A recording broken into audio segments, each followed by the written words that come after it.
Thought that you should know I've been going solo. Want my love, baby, earn it. Yeah, dancing on my own. See if you can follow. Got me feeling alive. Watch me go, lose control. Is this real? All I feel. Break the signs. Every time let's be real, be real, be real. I do what I want. Ooh, I do what I want. Ooh, I do what I want. Ooh, I do what I want. I want. Hear me now, I do what I want. Are you ready now?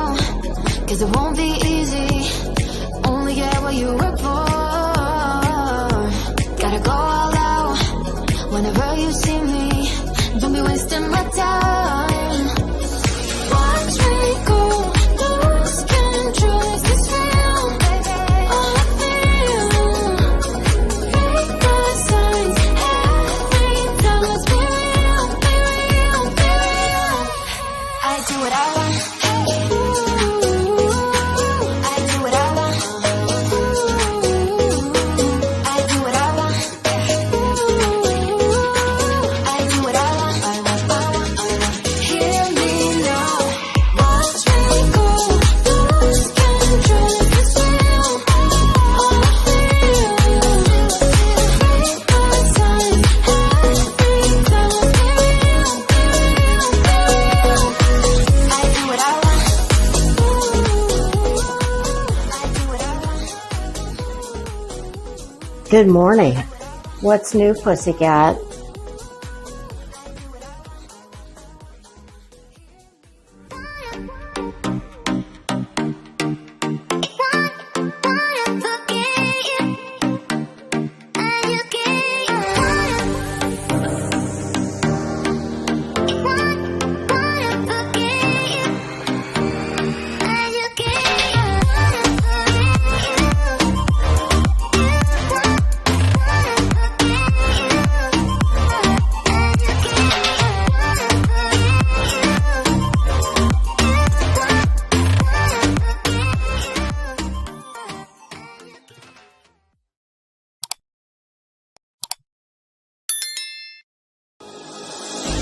Thought that you should know I've been going solo. Want my love, baby, earn it. Yeah, dancing on my own. See if you can follow. Got me feeling alive. Watch me go, lose control. Is this real? All I feel. Break the signs. Every time let's be real, be real, be real. I do what I want. Ooh, I do what I want. Ooh, I do what I want. Ooh, I do what I want. I want. Hear me now, I do what I want. Are you ready now? 'Cause it won't be easy. Only get what you work for. Gotta go all out. Whenever you see me, don't be wasting my time. Watch me go, lose control. Is this real? All I feel. Break the signs. Every time let's be real, be real, be real. I do what I want. Ooh, I do what I want. Ooh, I do what I want. Ooh, I do what I want.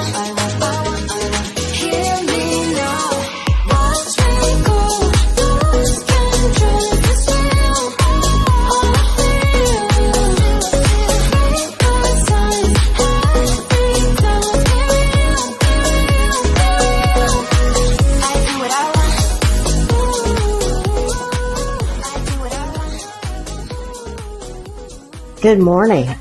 What's new, Pussycat?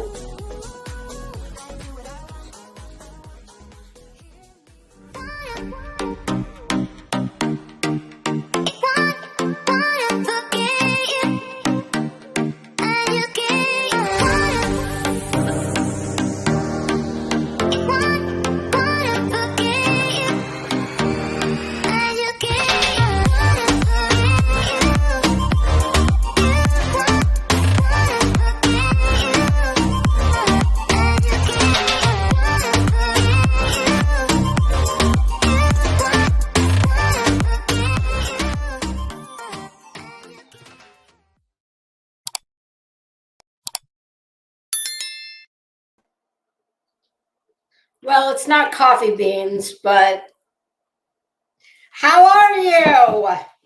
Happy Tuesday that feels like a Monday. This is Groundhog Day. Y'all know I don't even know what damn day of the week it is. When it's not a holiday like Freaky Friday, it's Monday Redux. Ay, ay, ay. How was everybody's Labor Day? I hope it was fantastic. I had the fam dam over. I went live yesterday. God, was that fun? That was a lot of fun. And I'm thinking that we're going to pick up with Richard where we where we left off yesterday. Oh my God, was that hilarious, Rich? Slide into my DMs. I'm not kidding about the phone bill. I will pay your damn phone bill. Or has your account been, Rich, have you lost your account? Because I only can find content on like other people that have clipped you.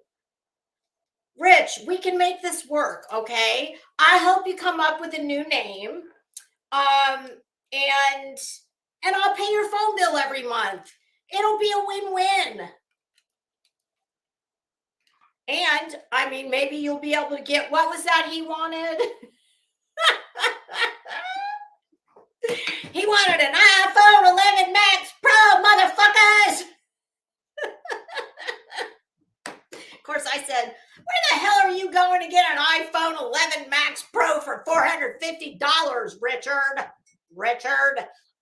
For those of you who might not know who Richard is, well, that's my pet name for him. I call him Richard. He calls himself Rich Life of Road Trips. Savage, this is all your damn fault. Savage introduced me to Richard. They're old friends. In fact, he actually came over and had dinner at her house one night. And that is not a lie. So, yeah, if y'all don't know who I'm talking about, you're going to find out today. Don't worry. We're going to do that at the end because we're going to talk about some gross shit. And, you know, of course, then we're going to need to laugh. Not that we're not going to laugh at the gross shit. We laugh at her all the time. But if you can't wait until the end of this live, well, go to my live from yesterday and go to like the last, probably the last 45 minutes. When you see me bring a dude that kind of looks like a cross between Paul Blart and Mall Cop. Who did I tell him he looked like yesterday? Oh, Richard Jewell. Yes. Oh, very unfortunate. Sorry, Richard. For both Richards. I'm sorry. Nobody wants to be compared to either one. Sorry, for different and the same reasons.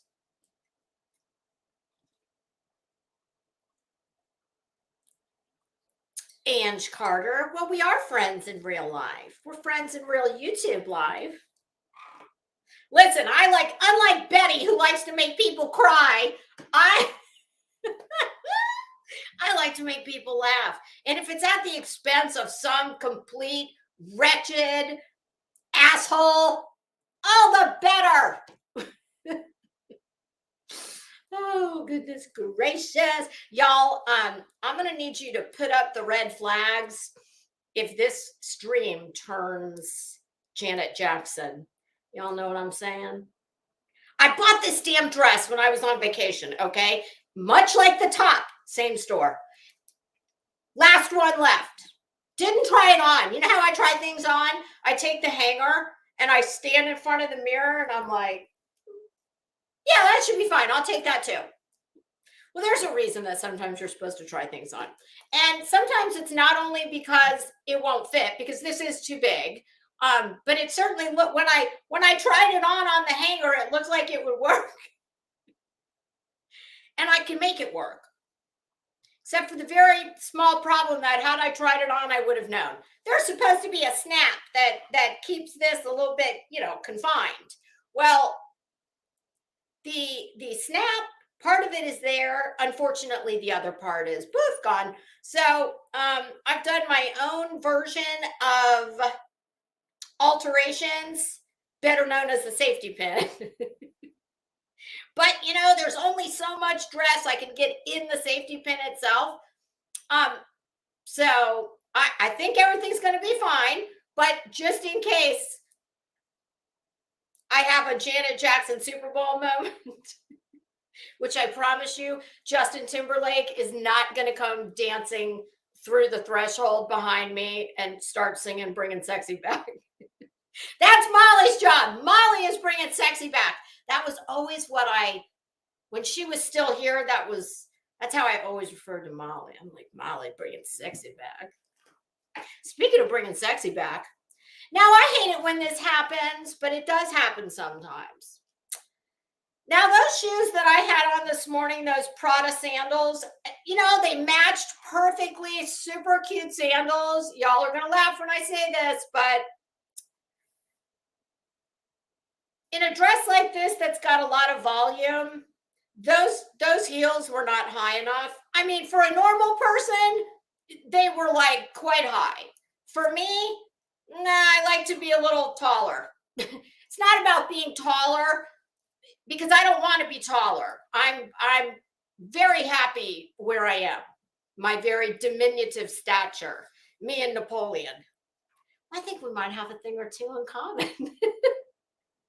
I do not have short man syndrome or short woman syndrome. Listen, everybody thinks a little tiny short woman is cute. Unfortunately, when you're a man, not so much. Just ask Dolly. Hey, Dolly, how are you? You watching? I know you like to come on by to the chat and say hi sometimes. Come on over. But anyway, back to the shoes. So I did the thumbnail, and for some reason, I don't know what the hell's going on with Canva. Every thumbnail I tried to do, it would say max file size is 20 something MBs, KBs, LBs, shit, I don't know.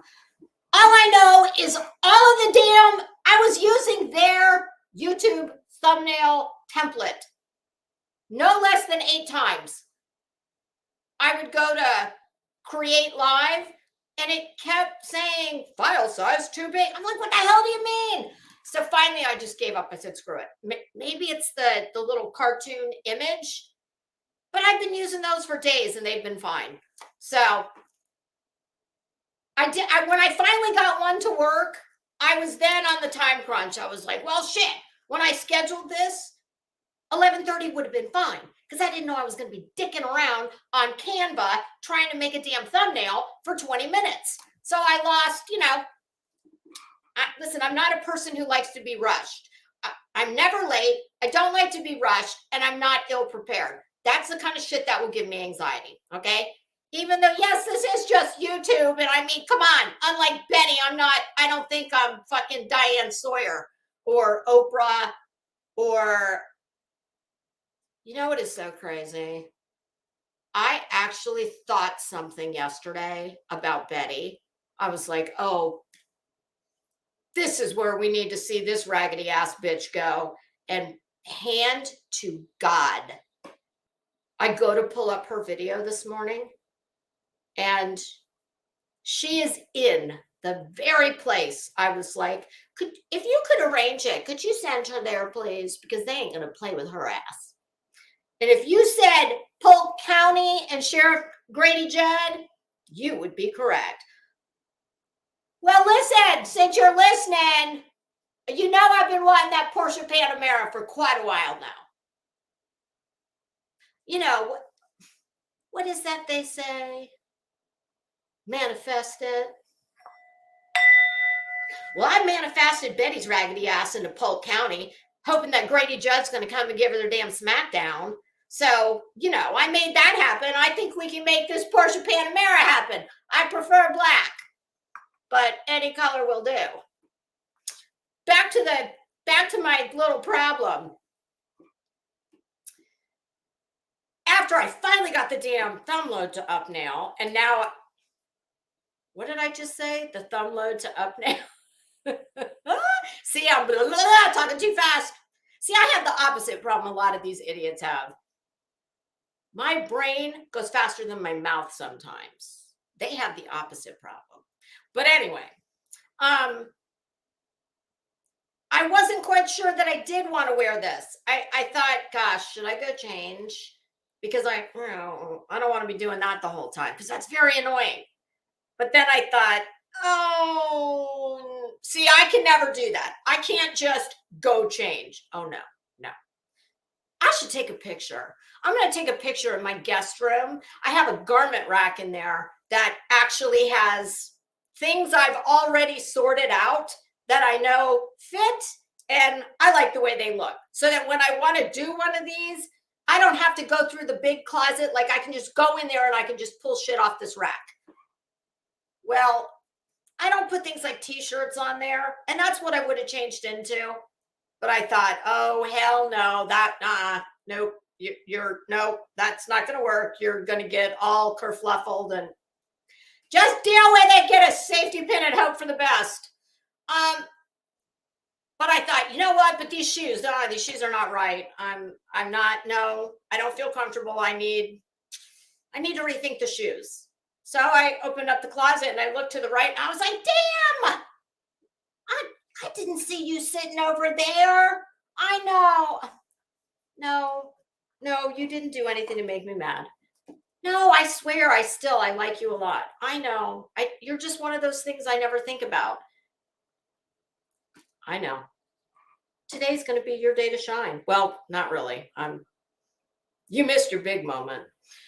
But yeah, I was like, and look how good those match. Damn it. Now this right here, this is where I feel most. That's my security blanket. Not because I want to be tall. They are honest to God, they're my power. Now don't get it twisted. I can still drag a bitch barefoot if I need to.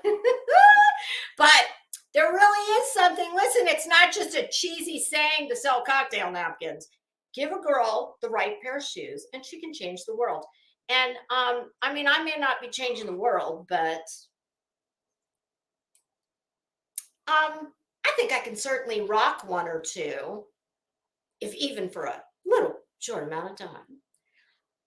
And along those lines, goodness, kids, not only did I find an old friend that I haven't seen in a while, those shoes, I do the same thing with my makeup and my, I get used to one thing, and I've told y'all before, colors do not look the same on camera as they look real life. So I went to go put on a lipstick that I know translates good on camera, but I looked in the mirror and I was like, oh God, no, I don't like that with this. And I thought, oh, look at you over there. I think I remember you. So I've tried something new today. This is a MAC. This is one of their limited editions.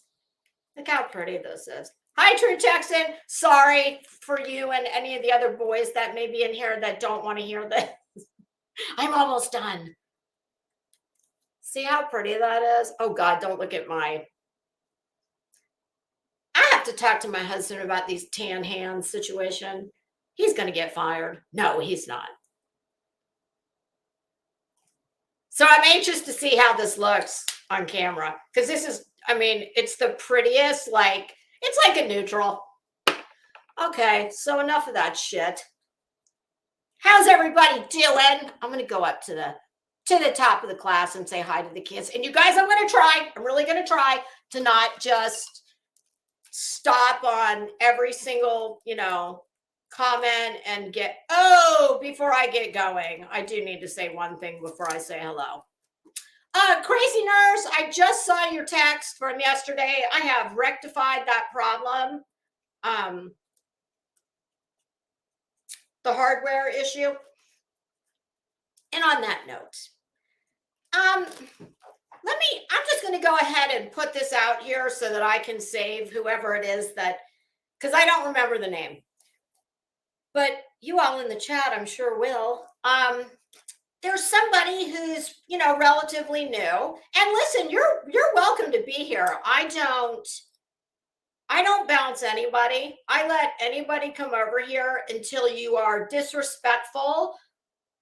And I don't even mean to me. If you want to sit in my chat and tell me I'm old, I have fake tits, I'm a bitch, I'm this, I'm that, whatever. Like, that shit does not bother me. It doesn't rattle me. However, when you start to offend other people in my chat, that's when I have a problem.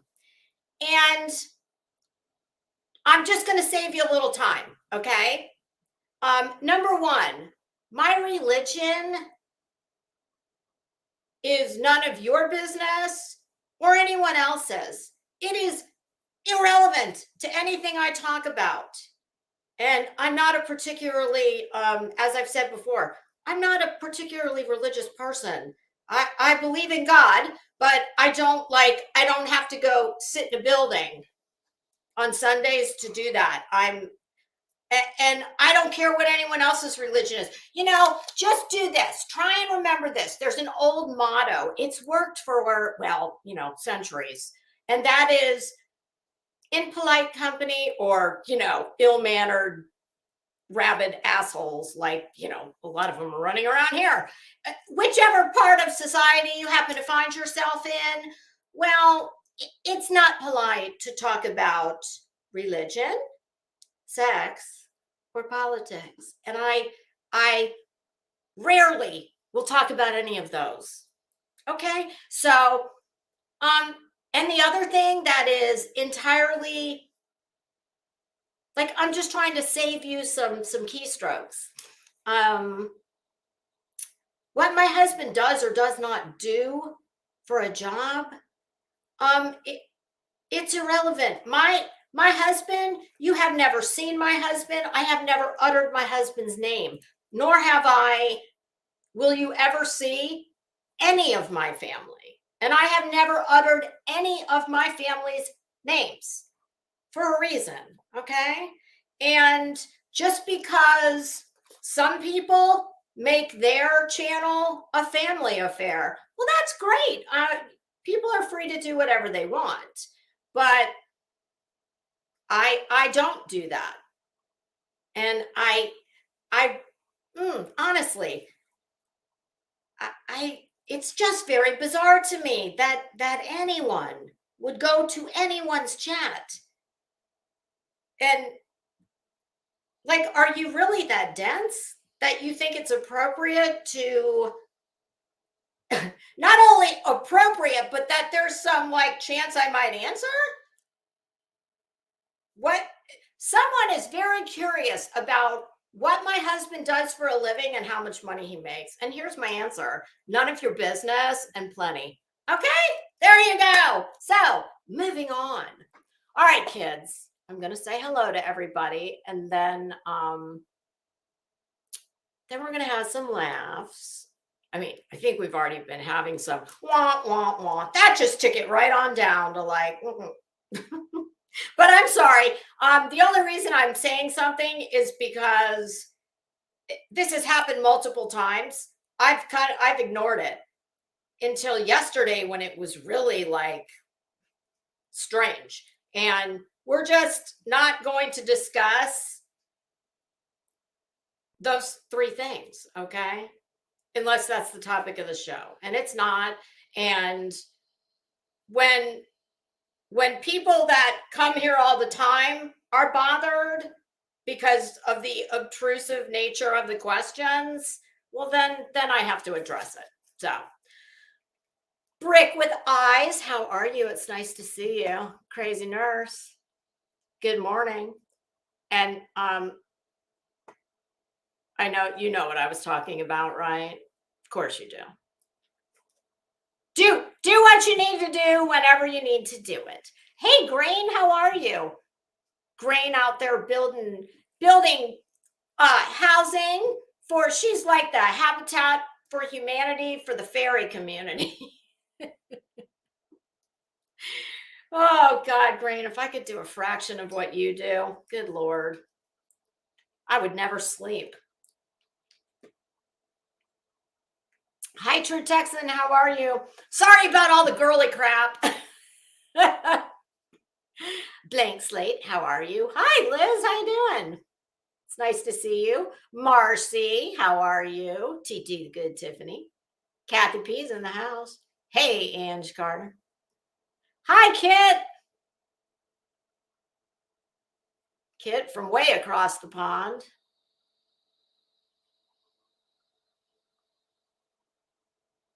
Sorry, you guys. I think my mouse is acting a little better, but it's still not perfect. Little Boston, I haven't seen you in an age. How are you? Be still. Oh, thank you. You like the intro? I love it too. Thank you, Menace. Hi, Brittany. Hell and High Water. Striker Force. Hey, Mitten Mama. God, this light is hot. How can something so small put out, like, I swear to you, that thing is like the size of a pack of cigarettes. Would you notice, please, my lovely fan I picked? I will never get, there we go. Like, I'll never get used to that. I figured, oh, a pink floral print fan that'll match all my outfits. Now I need to learn how to do that Peter Mond thing. Let's see.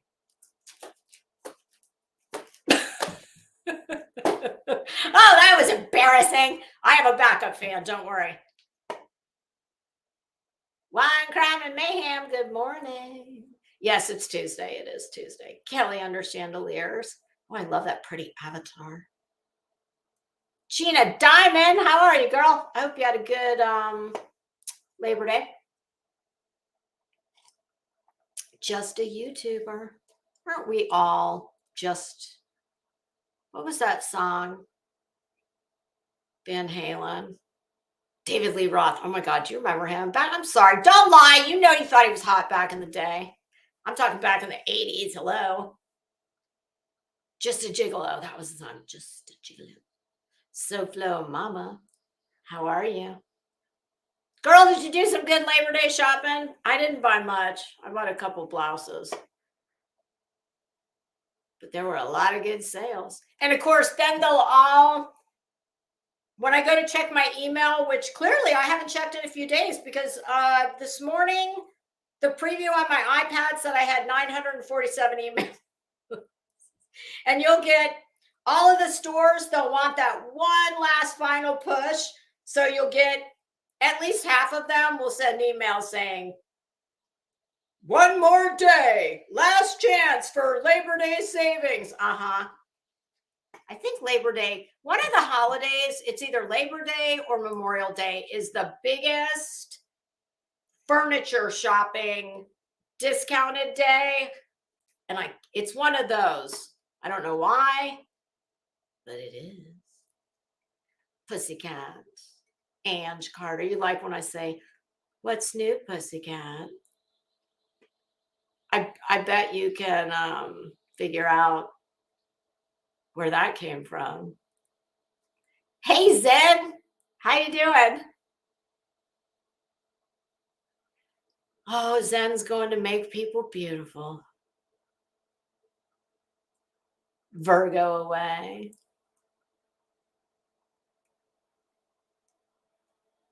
I'm halfway there, you guys. Oh, Brittany's going to tell me a funny story. Oh, about Paul Blart.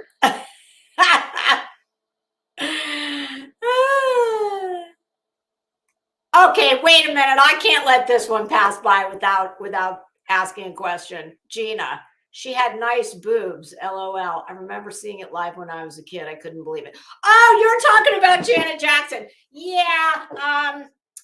I I think that was all absolutely engineered.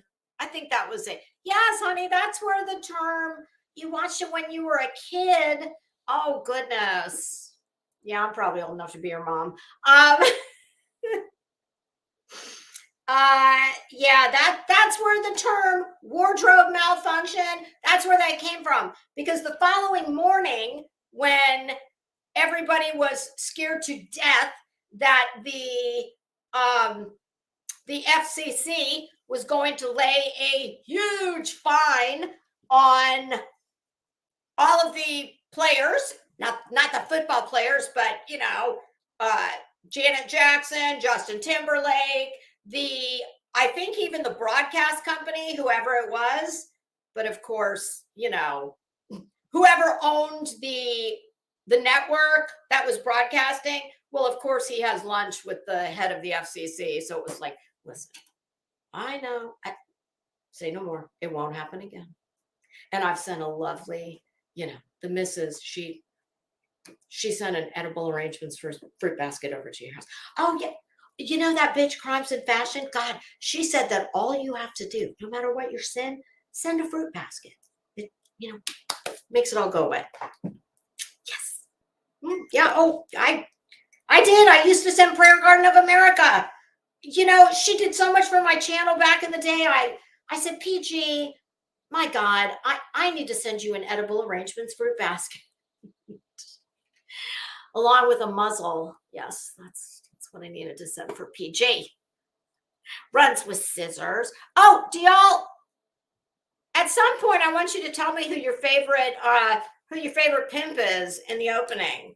I realize that Menace has made them look like runway models, but no, that's just his genius. I have to say,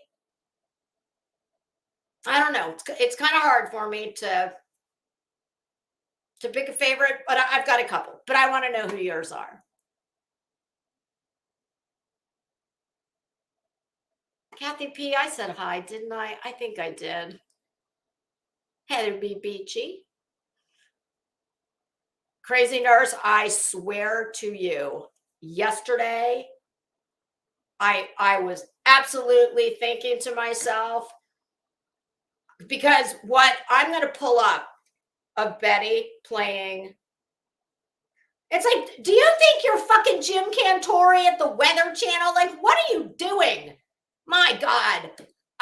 I actually, the reason I thought of it, because trust me, I don't just sit around thinking about that skank when I'm not on YouTube.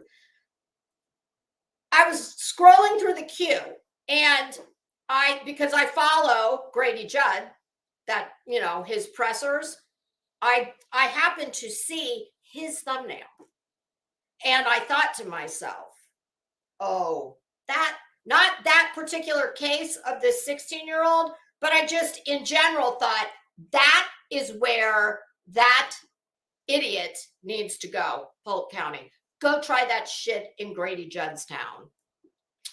You want to hear something funny from back in the day when I was here before?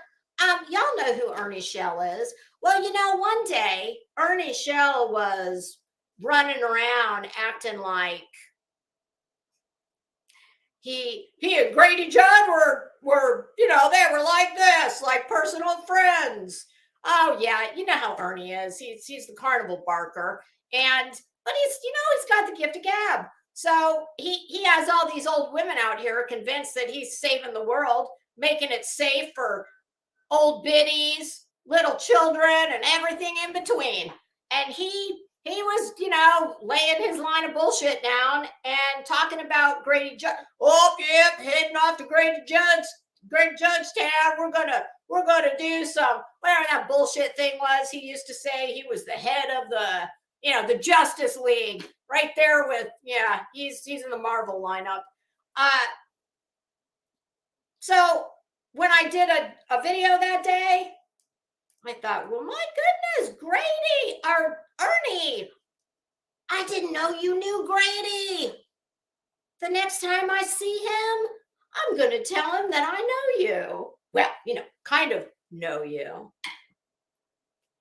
Yeah, you just never know who knows who running around these parts.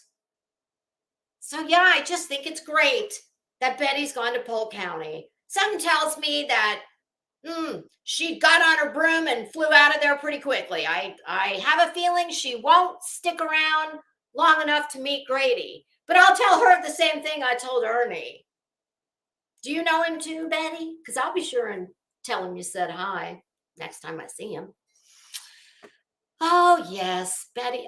Maybe Betty knows him from a political fundraiser. My goodness. Betty, I've often wondered, how come we've never run into each other at any of those cocktail parties? Gosh, I don't know. I'm pretty sure I'd recognize you. Yeah, you'd probably be parking my car.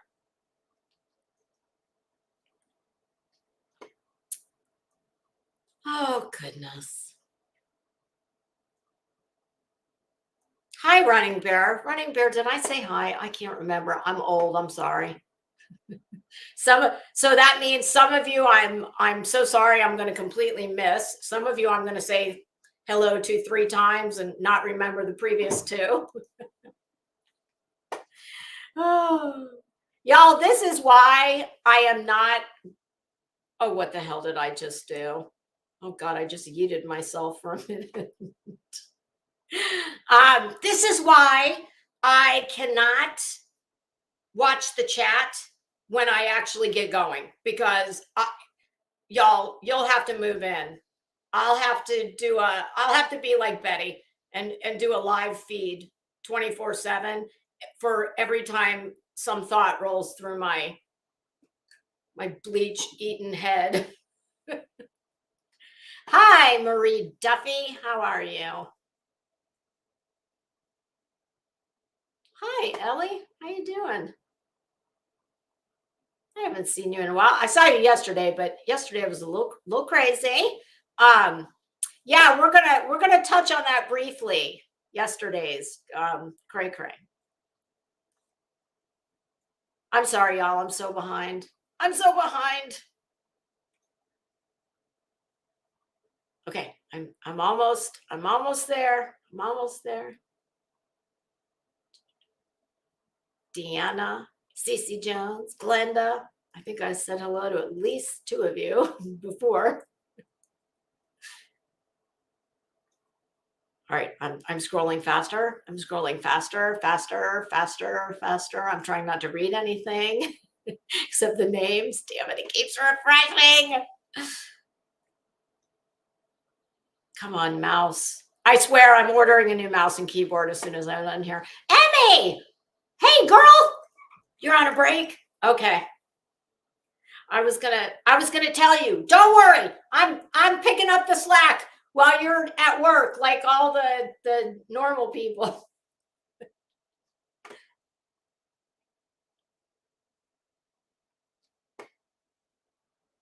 Oh God, poor Emmy. Not only is Emmy going first day of school, it's first day of school in a new school.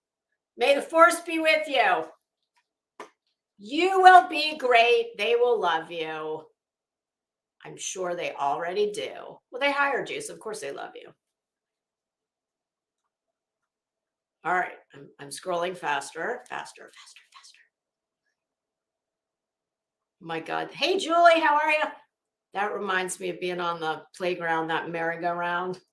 And the one kid, well, you'd always make the biggest, if you're smart, you'd always make the biggest kid. He'd be the one who'd have to run around in the dirt track, pushing it. And all the kids on the ride would go, faster. It's amazing. I never flew off of one of those things and ended up in the damn, hey, lurker. Okay. I'm at the bottom. It hasn't refreshed. So a brief word from our sponsor before we get going with the scheduled programming. Can you see what this says?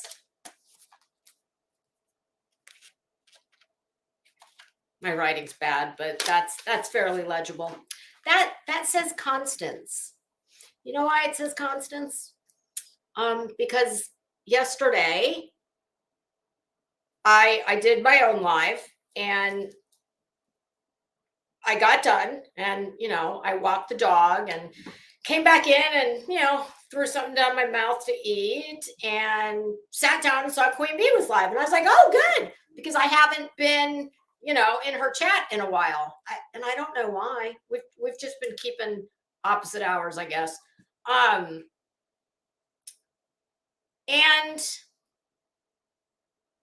it was the topic at hand was going real life and the events over the last, the preceding days. More specifically, the Savage bombshell situation. I'm not going to revisit that because I talked enough about that yesterday, and I'm pretty sure we're all talked out on that. I think everybody said their piece and said everything they have to say about it, and I think everybody knows how everybody else feels. But nonetheless, yesterday, that was the topic at hand. And there were quite a few people that came on panel, people I hadn't heard from before. So I was digging it because I was just down in the chat, and I really love when you see somebody who you have seen in chats, etc., or their screen name, but you've never heard from them. So I always love that. I think we all do. When you can put, even if it's not a face, but put a voice to the to the screen name. So I can't tell you how long the conversation was rolling along, and it was quite productive. And then all of a sudden, what happens? Constance Sue happens. Now, I want to say this. I have always liked Constance. I have never had not one bad interaction with Constance. I don't have anything. This is not about, I'm not here to bash Constance, and I don't want people to do that. But what I am going to do is I'm going to give voice to what the people who could not come up on the panel, hey nonsense, how are you? To the people who could not come up, would not come up. And let's face it, that's the majority of people, okay? I will also say that I am very well aware of how Nicolina operates and things that she has done. I also do not have any problems with Nicolina. I never have. I'm not looking to. And something I heard Nicolina say several times was, I have my own community. And really, that is true. I don't ever see her in the places I go, and vice versa. While I am absolutely acknowledging that she has done things to people that are, in my opinion, I would never do, and they're not right. But Nicolina has not made any secret of that. I don't have any power to affect anything Nicolina does. You know what I do? I don't go to Nicolina's neighborhood, and Nicolina doesn't come to my neighborhood. But if she does, I would certainly do what I would do for anybody. I would be cordial. So, all that being said, so me acknowledging that she has done some bad things, in my opinion. I don't have a problem with her. I don't have a problem with Constance. But Constance, here's what I'm going to say. You are why I left that chat.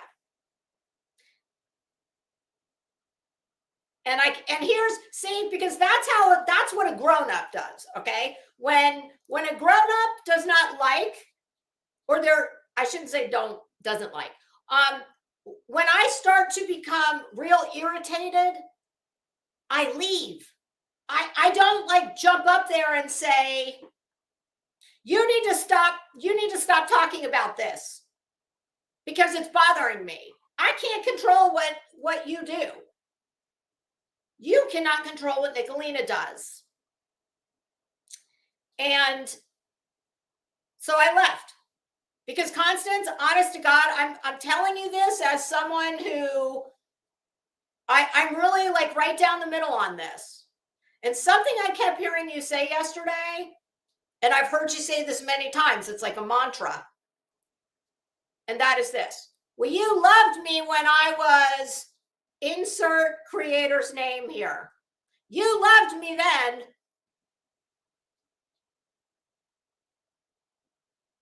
I've always felt the same way about you, Constance. I've never had anything but pleasant interactions and thoughts about you, no matter what it was you were discussing. So that, no. Constance, you another thing you like to do all the time is you completely take over the panel. You start raising your voice, you get angry, and this is your tagline. I just want 2 minutes of uninterrupted. Can I have 2 minutes, please? Can I speak, please? Can I finish my sentence, please? I just want 2 minutes, please. Constance, you could have 2 million minutes uninterrupted. And I will tell you this.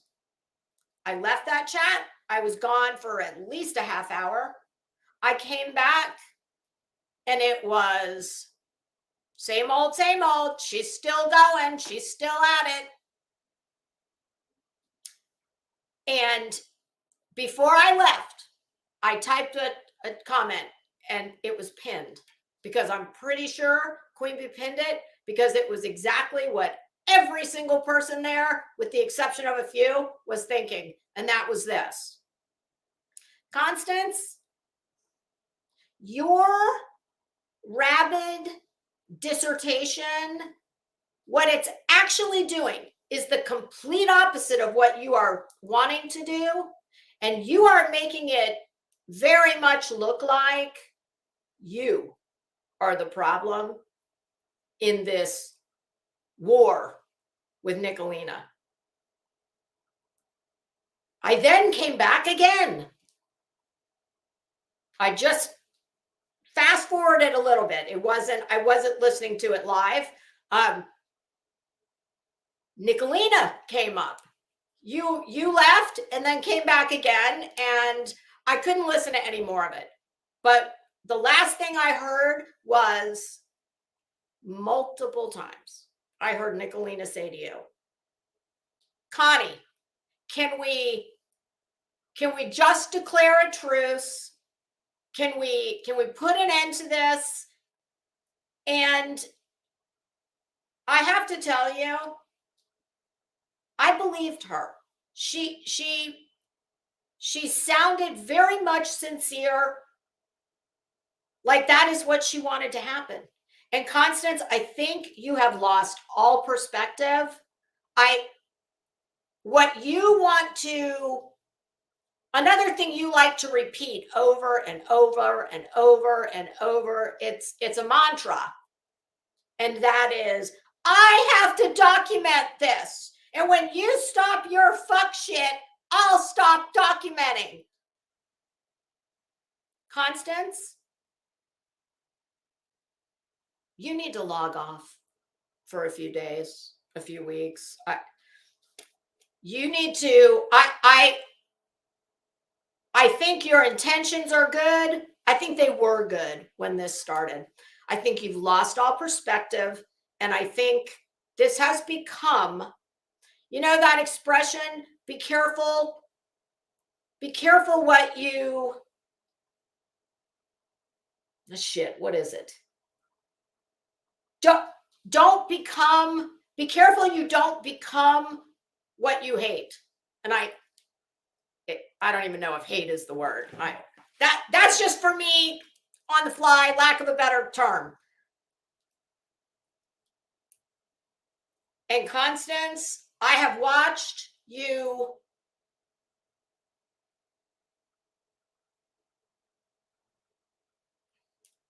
there's been a change in you since you first started this. I think it has become an absolute obsession. I think you need to keep this going on with her because it is doing something for you. I don't know what it is. You're not, Constance, you're not a stupid woman.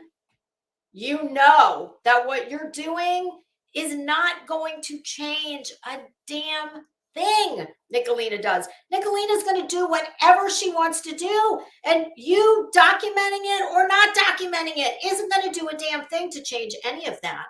It's just not. And it just leaves me with the only logical explanation, and that is that you don't want to let this go. You are getting something out of this. And Constance, it's looking, Dr. Evil Vance. Ooh. Well, I've never seen that name before. Hello. Oh, hey, Nicolina. Damn. Did you hear, were your ears burning? Honestly, though, that, I mean everything I just said. I think that what started as good intentions, I think has turned into, Constance, I feel like you need to be needed, and you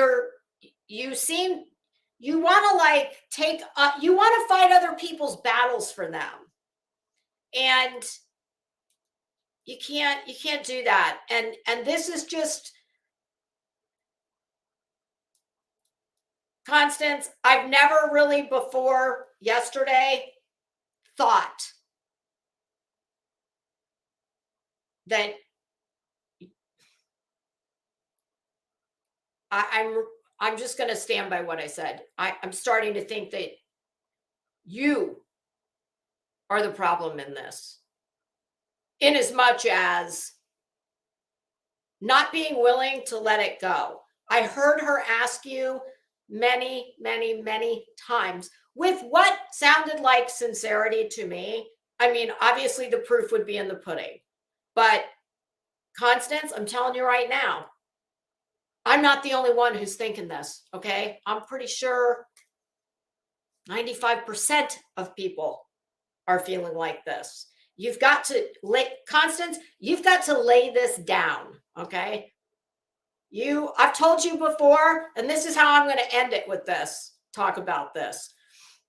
I've told you before, and I absolutely mean it. Constance, if you could take the passion, the determination that you have brought to not just this situation, but flying Jimbo's flag for what a great guy he is, etc. And I don't listen to him. I don't give a shit about him. I don't feel one way or the other. He is not relevant to me at all because I have nothing to do. My world does not intersect with his by design. That's on purpose. So I don't care what he did or didn't do. I don't talk about him, so it doesn't matter to me.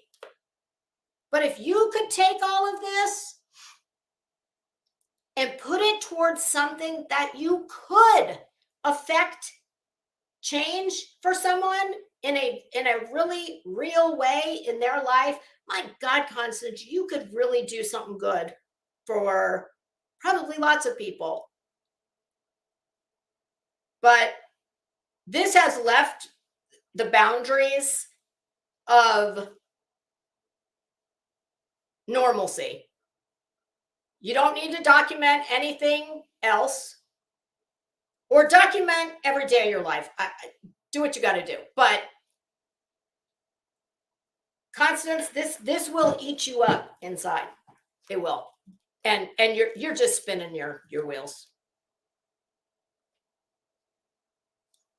Nicolina's right. I did start. I mean, Nicolina's was the first.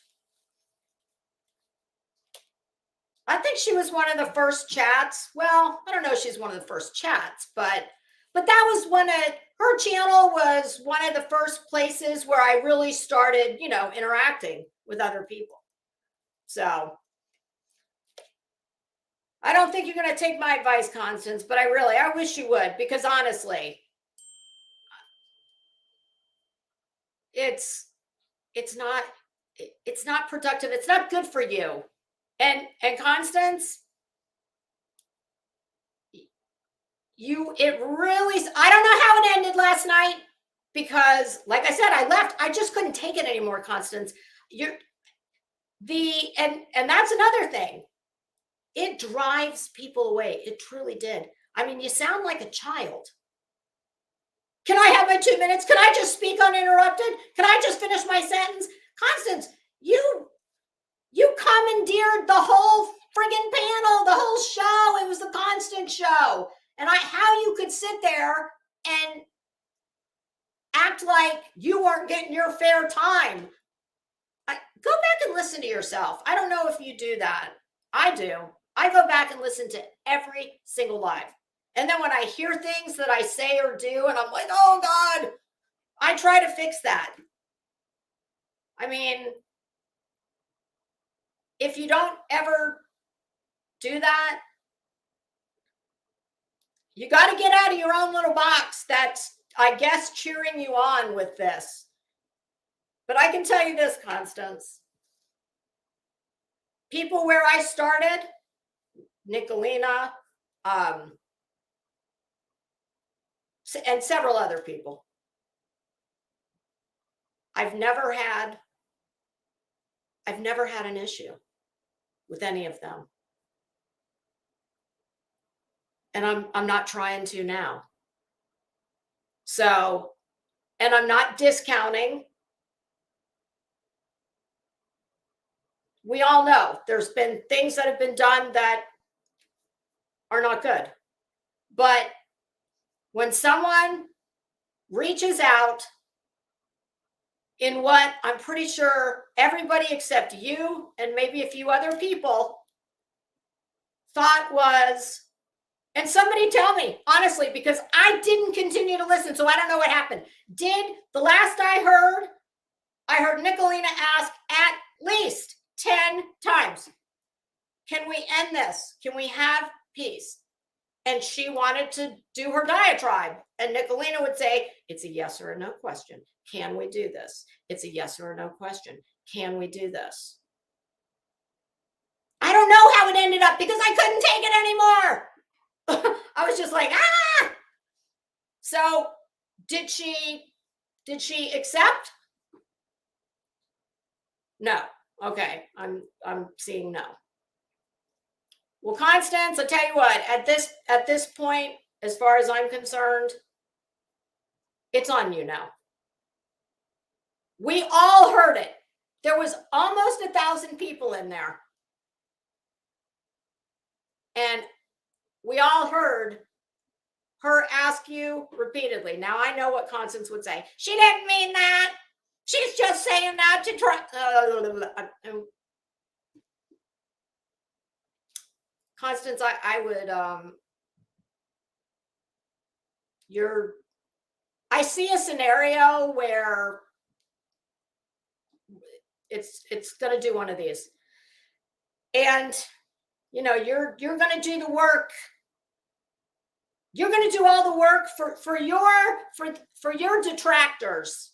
You're going to, from this point forward, as far as I'm concerned, you're going to do the work for them. Okay? Constance, there's no shame in laying it down and walking the other way. And if you do that and it all falls apart, which I'm sure you'll be documenting. But to flat out refuse. Because listen, Constance, let me just make an analogy that, it's a little dramatic, but I don't know what else to use. Constance, it's like the Palestinians and the Israelis. Do you know how many ceasefires there have been? Many. But they never stop trying. And that's just the fact, okay? So I don't care how many times, she's said this, you've said that. End it, Constance. End it. We're all tired of it. And people who maybe were Team Constance, here's what I know, Constance. This is what I absolutely know as sure as I'm sitting in this chair. Many of these people that you take up for, I promise you, when it comes down to brass tacks, if it's you or them, they're going to choose themselves every time, Constance. So you don't need to be a human shield for any of these people anymore. And if you want to document your heart out. But it's time for all this to stop. Try it. Okay, try it. Try it again. I don't care if you've tried it 1,000 times. Try it 1,001. But Constance, you know what they usually say is the mark of making a good deal? Well, that's when both parties walk away a little unhappy. And you don't get to dictate to Nicolina or any of what they call the mean girls. I don't even know who's in the mean girls. Hell, I think the roster has, kind of like a football team. Some are rotated out. We get new ones come in. I don't even know who all the mean girls are. But you cannot dictate or control what anybody does. And you don't, something I heard that girl say, and my God, I was standing in my bedroom changing my sheets going, yes, Dick, yes, that. Instead of leaving like I did, because I was just like, my head was going to explode. But what she said to you, that's what I would have said. And that was I'm paraphrasing a little bit, but it was, I didn't elect you, hall monitor, mayor of YouTube, the protector of Krama, etc. I am not putting it anywhere close to as artfully as she did. You get the picture. People are tired of it. And think about it, Constance. You said yourself that Savage and everybody on what is called the ship, how much you cared about and really liked all those ladies. And rather than being able to do what all the rest of us did when Nicolina and Savage and crew, everybody on both sides to one degree or another kind of came together for just certain things. Not like they're not all part of each other's channels.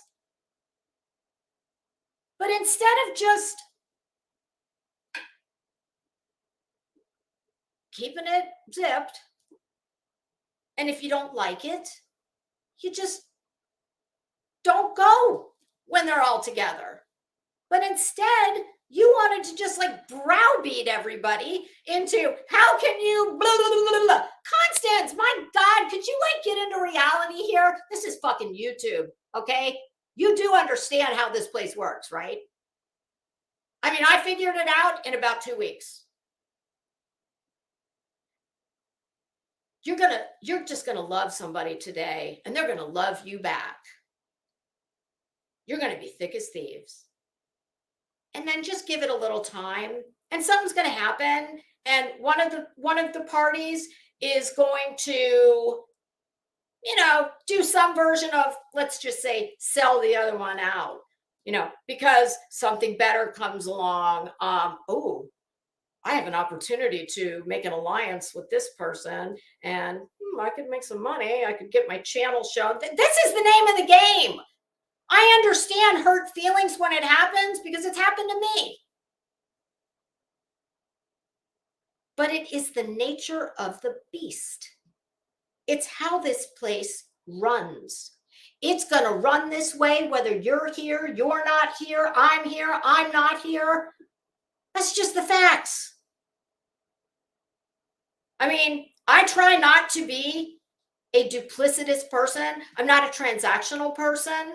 If I like you, I like you. I'm not going to throw you overboard because something better comes along. But that doesn't mean that I don't understand. What is that they say? Hate the player, not the game. It's the game. It's how it works. I mean, no, I don't particularly love that this is a very superficial place. But that's not to say that you cannot form real friendships with people. And I will tell you this. There's a lot of people rolling around here who have my real phone number, who know very real things about me.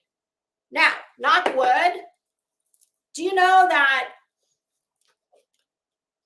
up to now, as far as I know, I've never been doxxed. If I have been, it hasn't been publicly, and I know about it. And I would like to think that is because I also know things about people. I mean, who you see sitting in this chair and speaking, this is me, 24 hours a day, 7 days a week. I don't come on here and say, oh, well, you're my YouTube friend. Well, yes, you're a friend from YouTube, but if I trust you enough and you've got some of my real information, my real phone number, and I have yours, if and when the time comes that we part ways, I have never, ever disclosed anyone's information. And hopefully nobody has mine. But you know how I try and make sure that that's the case? Because just because you might part ways hanging out with someone or you don't have to burn the house to the ground in an inferno. No, if you're an adult, you just part ways. I promise you this. And there have been people on here that I've had my real feelings hurt. But I promise you, they could walk in this. Yeah, I mean, Nicolina, she has my information. I've never had a problem. And I like to think that is because I try and handle myself in a way that, totally minimizes the chances of that happening. I don't go out of I think people who are smart on here, you're your authentic, real self, and you know that old expression, just because you can doesn't mean you should. I mean, there are times when maybe there have been things that I would like to comment on, but I don't, because another old expression, let sleeping dogs lie. So I never plan on giving this much time. But I just wanted you to hear it from somebody who has never had a problem with you. I still don't have a problem with you. But after what I saw yesterday, I don't feel like you're making. I think you have so far lost. I think you are taking what is some kind of a mission that is fulfilling you in probably multiple ways. And I think it's kind of ceased being about Nicolina a long time ago. I think it's about, I think you will not let her do better, be better, do better. And that's not for me to say, but you know what I mean. Nicolina, you know what I mean. What I'm trying to say is, Constance, let's go back to the Palestinians and the Israelis. I mean, when somebody tries to broker a peace deal, whoever that might be,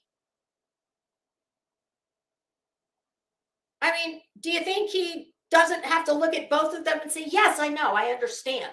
I understand how many people were killed the last time. I understand when, when a restaurant was firebombed, an X amount of people lost their lives. But at some point, we cannot, you have to allow someone the opportunity to do better. And from what I understand, you're not having that. You've taken the position that no, she's never going to be better. She's never going to do better. She did this, she did that. Constance, go back and listen to yourself. Honestly, I don't know what it will take to make you happy. Well, I think what might make you happy in the very short term is if Nicolina put her toys down and went home. Home meaning off of YouTube. Constance, I can tell you that ain't going to happen. Okay? We all know that. So quit trying to, at least for me, you're not going to sway me anymore to your position, because I think you're just refusing to be reasonable. And I promise you, I'm not the only one who feels this way. So, yeah, I just feel like it's become it just, and Constance, the natural consequence of what's going to happen, you're going to become persona non grata at multiple channels. I mean, do you think that if you rolled up in this chat right now, and hell, you might be here, I don't know. I don't pay a lot of attention to the chat because I'm old and it makes me lose my train of thought. I do glance over every now and again. But if you rolled up in here right now, want the link, no way in hell.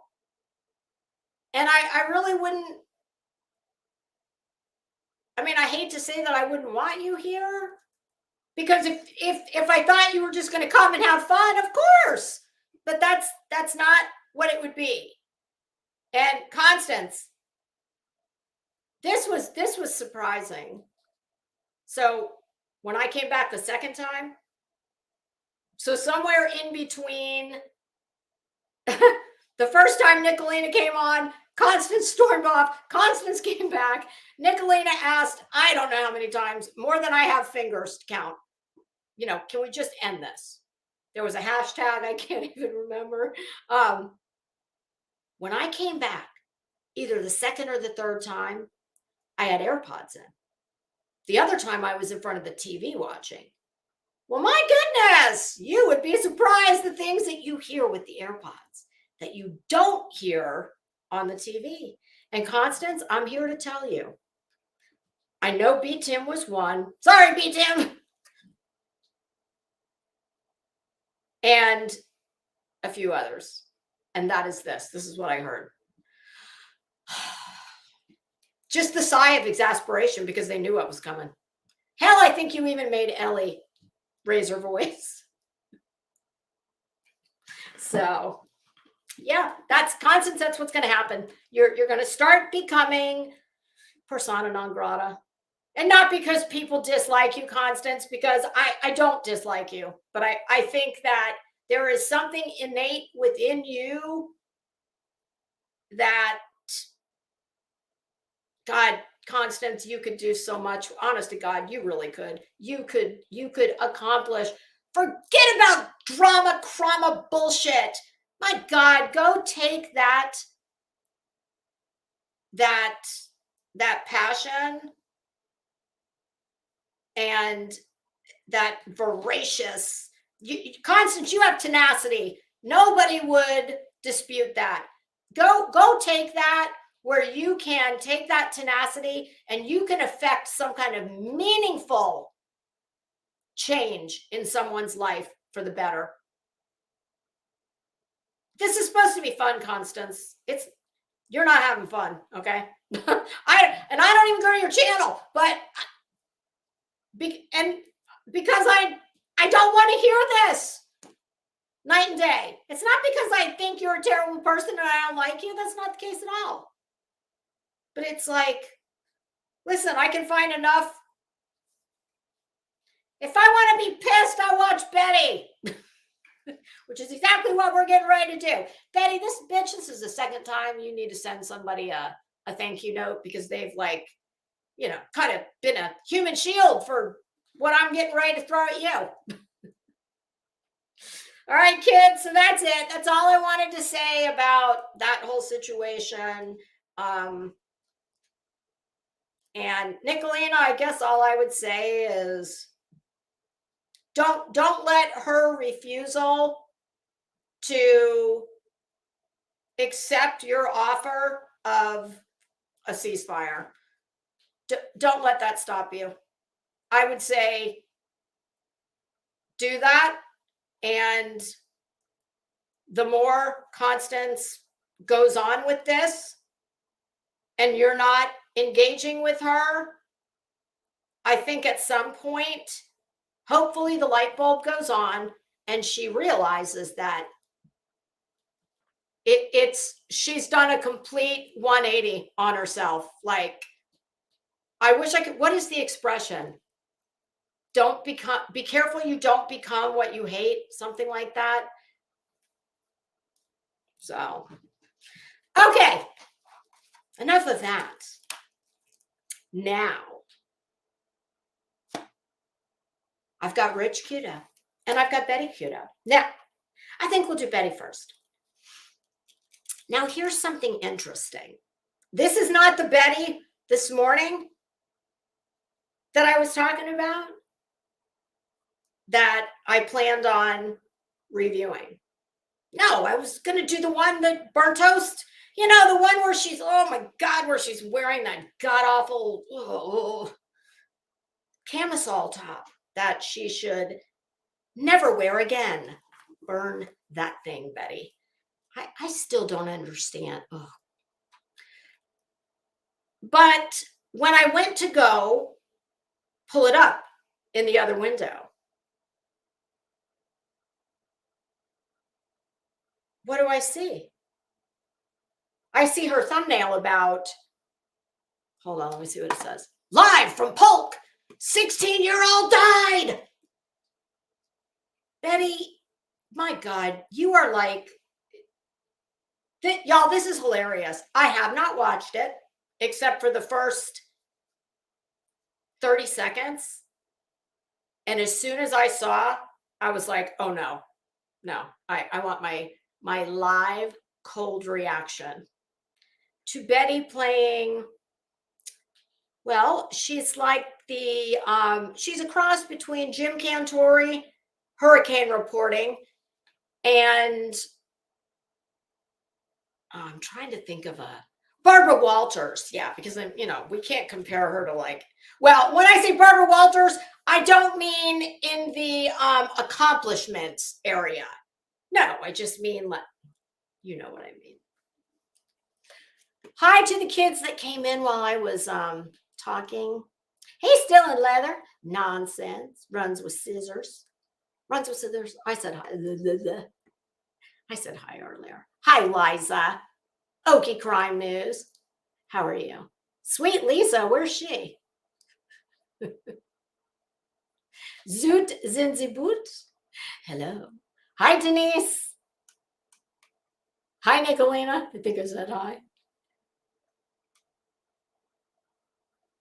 Okay. And if there's anybody else, oh, Glow with Glow. Hello. I'm sorry if there's anybody else I missed that came in while I was talking. All right. Shall we let's see what Betty's got to say. I know better than to try and read this from memory because I just bomb it every time. So I'm not even trying anymore. Speaking of bombs, no. Just kidding.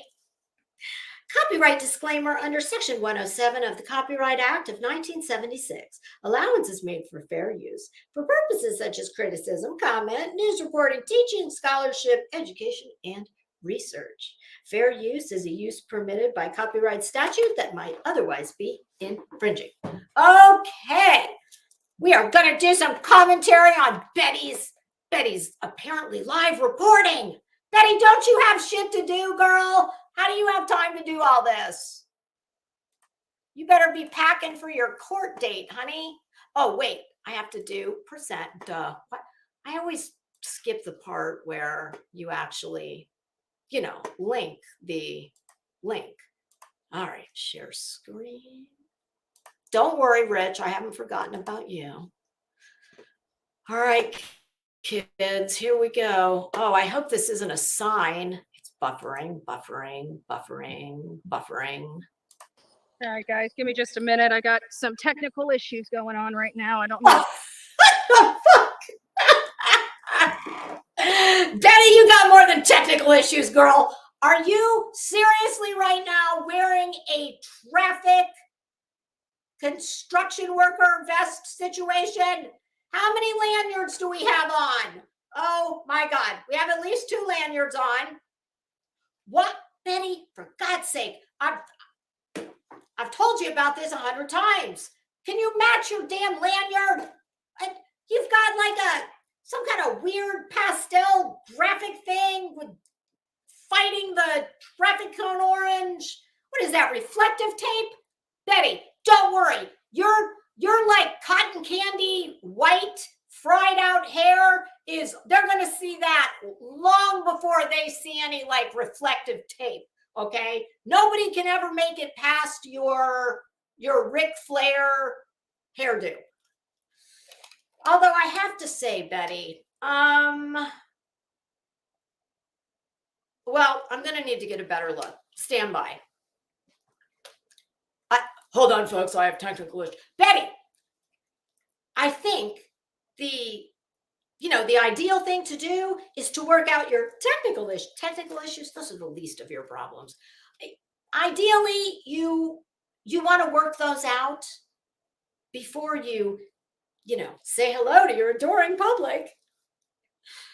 Nicolina, have you ever considered taking Betty on as a project?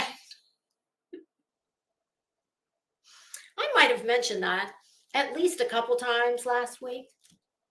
What's going on with this charger? Hello, everybody. Good evening. So what has happened here today is that we... what happened here today? I don't even know what happened. I can tell by the title of your thumbnail that tragically a 16-year-old has died. And quite naturally, you being the disgusting tragedy pimp death junkie that you are, have hopped on your broom and flown your big ass right on over to Polk County, the land of Grady Judd. Oh, Betty, were you in his presser that he did? I'm just wondering, because typically, there's like a bank of microphones where the real media sets up. I'm just wondering, did you get invited to that? Okay. Betty, I'm telling you, one of these days. I think we're just about ready. Hey, guys. No, you're never ready. Oh, Betty, God almighty, how have you not learned in all your time of being a world famous YouTuber? Why have you not yet gotten the message that you cannot do you can't do a south to north camera angle, Betty? My God, you've got 2 chins already. And listen, Betty, I'm not just picking on you about this. I would have the same thing. I've done it myself. Trust me. It only took me one time to figure out, oh, God, no, that is not a complimentary camera angle. God, Betty. And I'm telling you, one of these days, all your friggin' lanyards. Why do you have all those lanyards on? My God, that's what I want to know. Why? But what's going to happen? Because, of course, you have your ever-present hoops. Do you sleep in those things? Like, well, I guess like heels are my security blanket. I guess gas station earrings are hers. Okay. But Betty, I'm telling you, this is a safety hazard, because what's going to happen one day when you're out live reporting from the scene? Where's your crew? Where's your cameraman and your sound tech? Where are they? Because what's going to happen while you're standing on the side of the road, grifting for super chats on the back of some dead child? You're going to get one of your many lanyards caught in your earring, and we're going to have a medical emergency. I mean, and nobody wants to see that for you. God almighty, Betty. In the words of, I believe it was Coco Chanel, before you leave the house, look in the mirror and take off one accessory. In your case, 1, 2, 3. 3. I think the traffic vest, woo, Betty, between the hair and the vest, you are leading with that. We do not, what is the purpose of the lanyards? Can somebody tell me, please? Is this so when she goes back to the studio, like, does she have to swipe the lanyard with, like, does she have a card situation on there? Like do they hold key cards to get into the anchor desk? Like, what is this for? Betty, I gotta say, you've got a rich fantasy life. I will give you that. So we're right now currently in Polk County. I know you guys can't see. Let me turn this light off. Maybe you guys can see. Oh, God almighty, don't turn the light off. Oh, actually, no, I take that back. Turn it off. I thought what it would do is just show what you actually look like instead of, what your Klieg light helps you to look like. But I can work with this. Oh, look, Betty, my gosh, that's like a special effect. Look at that. Well, at least we know that the safety reflective tape on her vest works. Well, look at you, Betty. A little bit better behind me. So right What's behind me, in front of us? Glim light, right over there, is where a 16-year-old today. Betty, I'm sorry. I know sometimes I'm really hard on you, but you deserve it. And Betty, what exactly you do? Do you realize that it is pitch black? The only thing we can see is your reflective tape, your cotton candy hair that's probably radioactive from your last set of highlights, and the dawn that's breaking behind you. And so you point off above one of your shoulders into the pitch black and say, see that over there? No, we don't see that over there. Labor Day, was actually. Yeah, look at that. Like, all you people, all you lazy people who can't get off your ass from cooking hot dogs and, having the kids play with sparklers and ride their bike and get on the slip and slide and whatnot. All you lazy people who can't get off your ass. I'm out here at the ass crack of dawn on Labor Day because nobody likes me and invites me to any barbecues. So I figured, hey, what the hell? I might as well take this poor dead child and use this opportunity for a little self-enrichment in the name of journalism, of course. Taking care of his grandfather. His grandmother had gone to a rehab facility. So, like, what? I'm hoping she means rehab as in, like, physical rehab and not. Betty, I don't know if anybody has let you in on this, so please allow me. I guess you're not aware that we have, oh my goodness, especially in the county that your big ass is planted in at the filming of this. Well, that's the land of Grady Judd. And let me just assure you that Grady Judd has got this well in hand. He doesn't need your help. And neither does the local media in that area. they don't need your help. So what exactly are you doing there? What are you adding to the story? Just wondering. Either had a surgery or some type of medical event that she needed rehab. So she was in a rehab facility, and the 16-year-old boy came to stay with the grandfather to help him take care of the house and everything else. Well, his estranged father. God, I love this. I just love this. Betty, you got it. Listen, you're not lazy. Okay. I know. Unlike the rest of us who can't get our dead asses off our couch to do our part to help our communities. You know, I've told you many times, the way I help my communities is I write checks in the form of taxes and, you know, charitable donations. I don't feel the need to go tripping through the swamp, getting eaten alive by mosquitoes and ticks and blah. No. But I'm just very puzzled. You're out there and let's see, we've had a hair flip. And remember what I told you about the hair flip. Girl, woo, that hair is looking mighty sparse on the bottom portion here. So Betty, remember this, the show must go on. And whether you're getting mosquitoes flying in your mouth, which, wouldn't that be fun? I'd love to see Betty just start picking like love bugs out of her teeth. You know, Betty, you need to Betty, your professionalism is disgusting. You cannot be taken serious as a journalist if you can't ignore a few bugs here and there. I mean, no, I wouldn't be able to either. But that's why I don't go stand on the side of the road pretending to be a whatever this is you're doing. Shows up. His estranged father is literally all over the United States. There's spots of him in South Carolina and Texas. He even has a Come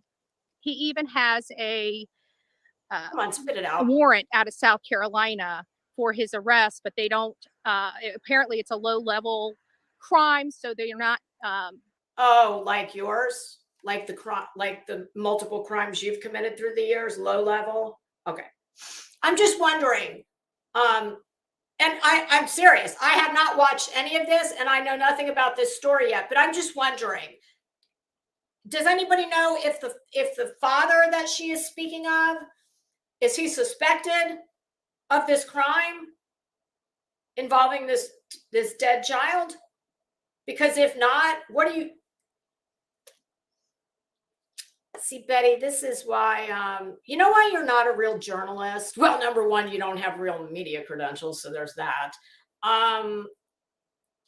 Number two, yeah, you don't even know what a paragraph is. You don't speak and or write proper English. And maybe most importantly, you don't seem to adhere to any journalistic ethics.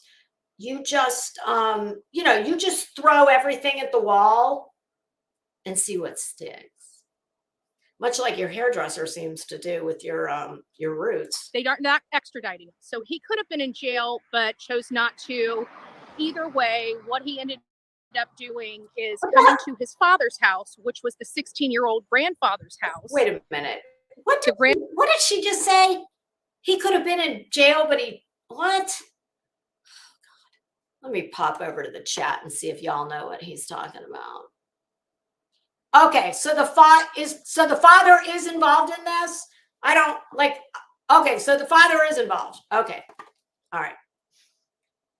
And see, this is what happens when someone who, and I don't get this. There is no reason for this busted up bitch to be standing on the side of the road playing,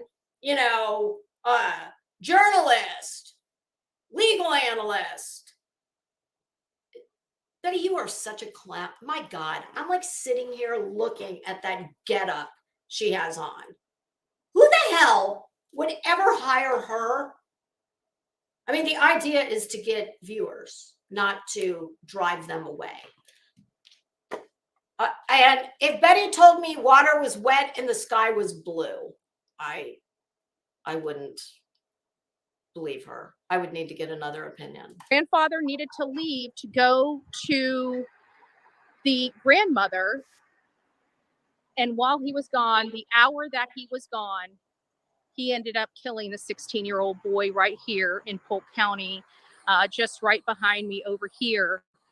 His grandfather sounds like... Betty, that is the part where you should have said, you know, in a very tragic turn of events, this child has lost his life. And let's all please keep the family in your thoughts and prayers. You know, especially you being such a religious, godly woman. See, this is why I make the assessment that you give 0 fucks about any of the people that you claim to advocate for, because you never, you know what I see? I see excitement. I see excitement on the face of some weird bitch who wants to go at the ass crack of dawn on a holiday weekend, who wants to go and stand on the side of the road picking love bugs out of her teeth, while playing badly, I might add, reporter. I guess that is that the hat she's wearing today. But see, here's the problem, Betty. You seem to be out there because I guess this is a very good crime of, well, let's just say it's a good opportunity for you. It's a very close drive. So I can, you know, I guess I could see how you couldn't pass this opportunity up to maybe make some super chats. Like, good person, from what we're hearing from law enforcement. Grady Judd, which I've already got his press conference downloaded. It was... Oh, wait a minute. Were you not invited to his press conference? Because any idiot can download the press conference. So you weren't invited. Oh gosh, that's interesting. Very enlightening on the situation here in Polk County. Oh, exactly. So why do we need you there?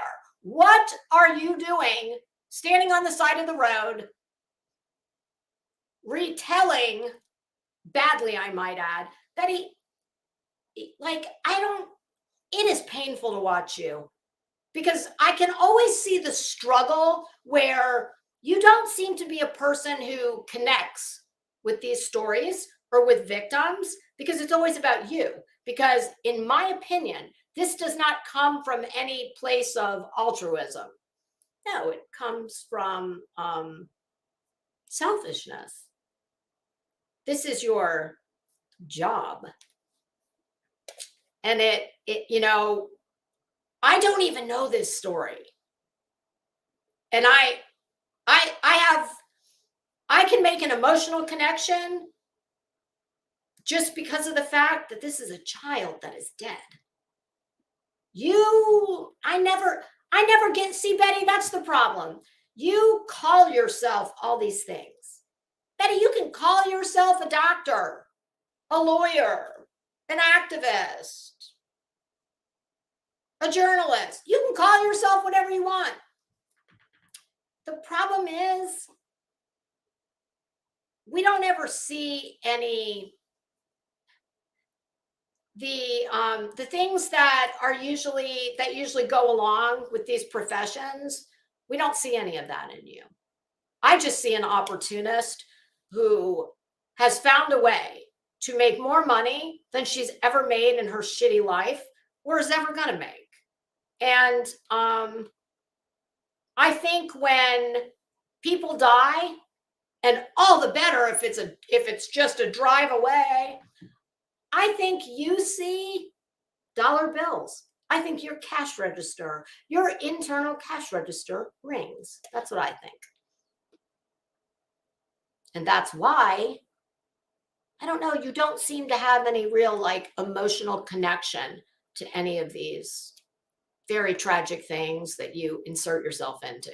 Oh yeah, and we will talk about your disgusting thumbnail about the Idaho 4 case. You know, I wonder, I'm not very involved in that case, mainly because dirtbags like you are, just in it up to your eyeballs. I know that one of the families, you don't have any use for them. They're not their loss, their dead child isn't worthy of Betty's interest or compassion. She doesn't have any, because they're not doing things Betty's way. And I believe that's the Chapin family. I would say be in a situation where there is very little to be grateful for. You definitely need to be grateful for the fact that this nasty, wretched bitch doesn't want to advocate for you or your child. Stay as far away from her as possible. But on that note, I wonder if the other three families who, Betty can put her support behind because they're doing things Betty's way. Well, I wonder, do you think they'd be amused by your disgusting thumbnail? See, this is how I know you give no shits about any of the people you talk about, because if you did, you would never, ever disrespect and defile the seriousness, the gravity of that tragedy by taking the suspect and making a title called Crotchgate. You are a disgusting pig. You are, Betty. You're just vile. And I hope there will come a day when the morons that follow you will wake up and smell the coffee. She is nothing that she wants you to believe she is. Very sad. Again, a grandfather Very that is sad. struggling Really sad, right now, as you can possibly imagine, seeing a scene that no grandfather should ever, ever, ever have to see. Mm-hmm. Guys, give me just one quick second. Oh, I apologize about this. Got to make sure my super chat, I'm having technical issues out here, so I hope you guys can just bear with me while I have technical issues. Yeah, I wonder what the technical issue is. I wonder if she's making sure that her Venmo, PayPal's, Cash App, the whole nine, like it's all running on the banner. I mean, I'm just guessing.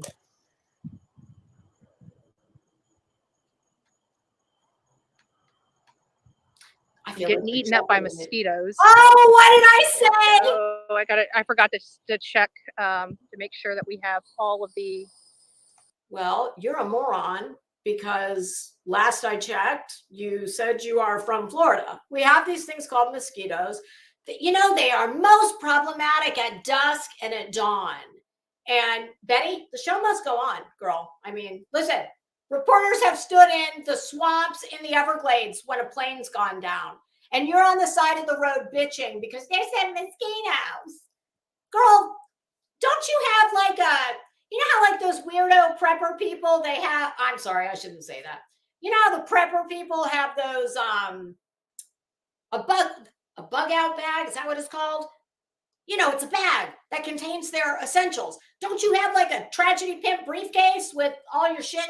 You can, the minute a tragedy happens, I was going to say something else, but it's kind of crass and I won't do that, but I'll leave that to Betty. The minute you get notice of a tragedy, you just grab your little tragedy pimp briefcase. Betty, next time you go to the Pilot to go, get some new earrings. By the way, where do you get one of those vests? I think I might want one. I want a pink one. Do you like it? Is that DOT approved? I'm just wondering. But wherever it is you go to get all your props for your important job, Betty, my goodness, could you just throw some off or DD, whatever, DD5, DDT, whatever the shit that's called. Yeah, I stay inside. Like I hate the heat. I don't like mosquitoes. That's why I stay inside. Yeah, I don't do reporting from the road. I would think a seasoned veteran of the media like yourself, particular Betty, live, because I don't. be There so it is. I want to unprepared. take off live chat and make sure it's subscriber enabled. Sorry, guys. I have to do this because of all the all the haters out there. You don't need haters out there. Betty, your professionalism, I will say one more time. Your professionalism is disgusting. Betty, the show must go on. Okay? Love bugs, mosquitoes, haters, cash apps. I don't care what your issue is. Girl, put a smile on and power through. Jesus, Betty, you're such a snowflake. Like, I don't get it. You can't handle words. Betty, you ought to try laughing every once in a while. It's good for the soul. any additional problems that we have, especially on these live broadcasts. So yes, on my very important live broadcasting, which half the time is in the damn pitch black. Although we should be glad for that. There we go. Sorry about that, guys. Oh my God. Woo! Now the real Betty appears. My goodness, it looks like somebody. Betty, what happened? Did the light bulb in your Klieg light go out? I think I like the other one better. Could you bring that one back, please? And now you come back and you've got 4 chins. Like, what's going on here? Betty, get your shit together. There is no live broadcaster ever. Well, not a professional one. Oh, hell, Betty, I could do better than this. And I don't claim to be a reporter. Betty, I could go out there in the getup I'm wearing. I could wear 6-inch heels, and my God, I would pull it off. Never let him see you sweat, pumpkin. Which is why I stay inside. So when I say never let him see you sweat, I mean literally and figuratively. You can't do any of the above.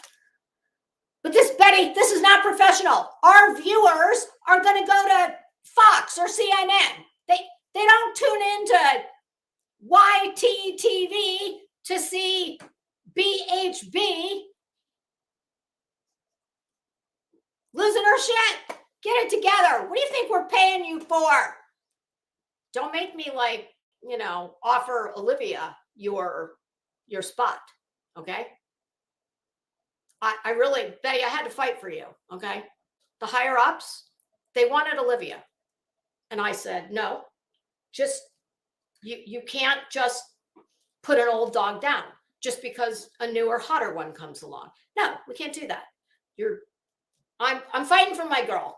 And Betty has earned her place on the side of the road. Oh, Betty.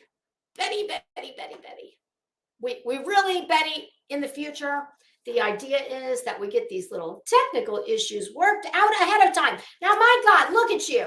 You, a seasoned reporter such as yourself, when you go to these areas that are devastated, these war-torn roadsides, how do you not know to have your off mosquito repellent, your extra light bulbs for your Klieg light?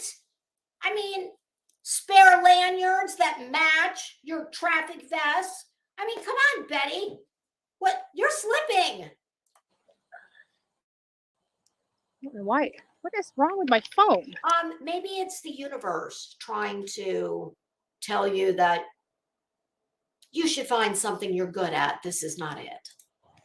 Guys, give me just a second. I don't know. Betty, we've given you multiple seconds. We've given you minutes. Minutes turn into half So hours. Olivia is coming out here as we speak. We didn't know what we were coming into. Well, then, I don't know. Here's a thought. Why don't you, let the dust settle before your dusty ass, and I mean dusty in more than one respect, before you jump on your broom and land in the latest tragedy. I mean, Betty, a lack of preparation on your part does not constitute a viewer emergency on ours. And you're letting me down. You're making me regret going to bat for you with the management. Okay. Olivia, stand by. We heard about this. We weren't going to come out here and cover yes, this case Olivia today.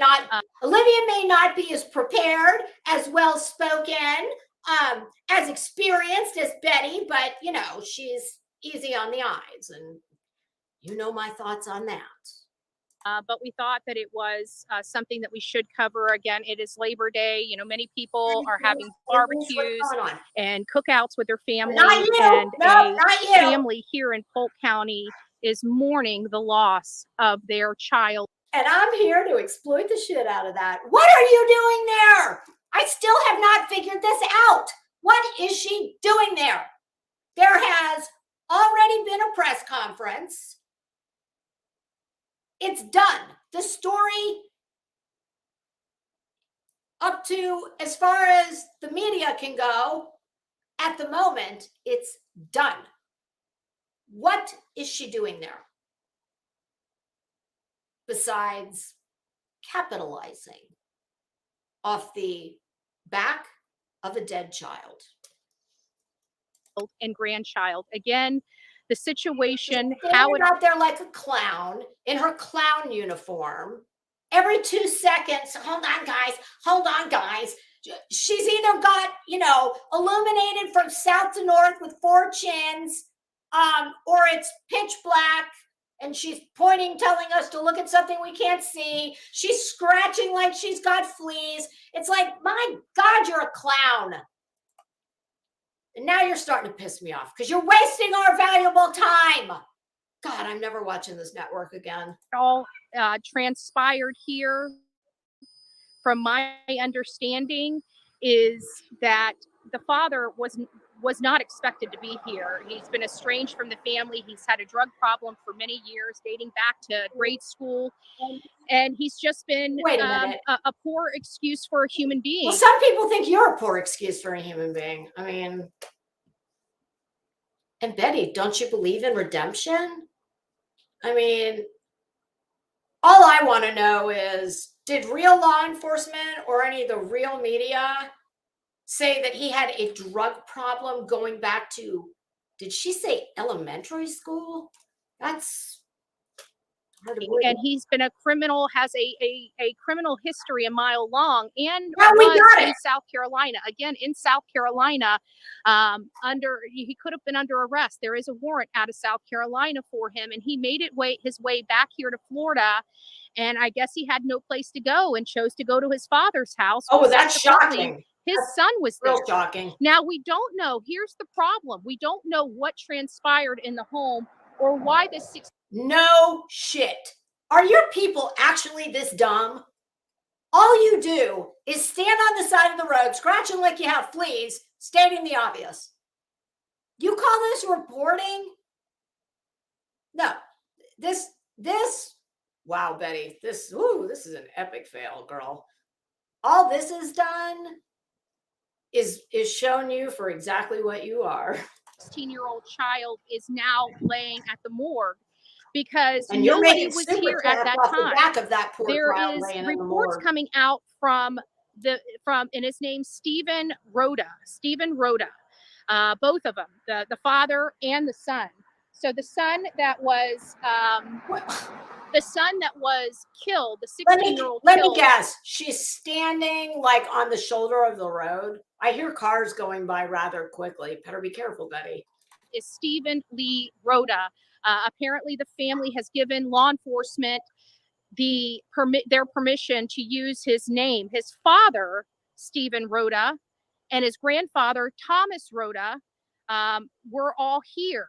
But Thomas, the grandfather, left from here to go and check in on the grandmother that was in rehab.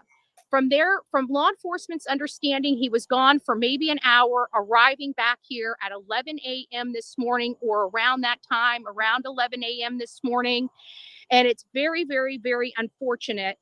But you ever notice that when she is scrambling in her head, Betty's not good at ad-libbing. And you know how you know that? Besides, you have ears, but oftentimes people who are not good at thinking on the fly and or are lying, they will oftentimes repeat words over and over and over when there's no cause to do that. And Betty, listen, girl, I'm not a professional journalist. I am, however, quite fluent and literate in the spoken and written word of English. And I can tell you, as someone who's watched many reporters over the years, it's very exceedingly rare that you would ever hear a real professional journalist report on a story and say it's very, very, very bad. I mean, you sound like exactly what you are. Someone who's bullshitting their way through something. Under the guise when he arrived back home, Steve, his son, was walking out of the house and said, I wouldn't go in there. I just killed someone. And then it went from that. Now tell us how it's very bad. To him thinking, because his son has said off the wall things in the past, he didn't think anything of it, walked into the house and saw the unthinkable. He saw his grandson lying there in the kitchen, living room, dining room area of the mobile home. He calls 911. Stephen Rhoda, his son, flees the scene. But listen, guys, this is the most disturbing of this all, and this is your trigger warning. Oh, listen, guys, this is the most disturbing of all. You're so gross. God, you're disgusting. I don't know if you know what an angle saw is, an angle grinder, rather. Oh, what? What did she say? An angle grinder? Is that what she said?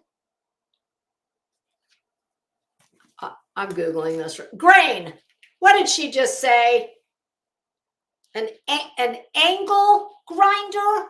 Is that what she said? If anybody knows, it'll be Grain. No, Grain, you are absolutely right. She is making this shit up as she goes along. Okay, an angle grinder. I don't know what that is, and oh God, I'm sure she's getting ready to tell us. She is, Virgo, absolutely. She is clueless. And I'm sure, listen, obviously she was in a huge hurry to get out there. The damn sun isn't even up. There is nothing that anyone can see like, oh, she's reporting live from the scene. Well, too bad the scene is pitch black. Well, no, I think I'd rather see the house and have her pitch black. Betty, God, maybe if you turn that light off, the reflective glow from your I'm sure not DOT approved safety vest, maybe the reflective tape in combination with your radioactive bleached hair, maybe it would make like a very pleasant glow.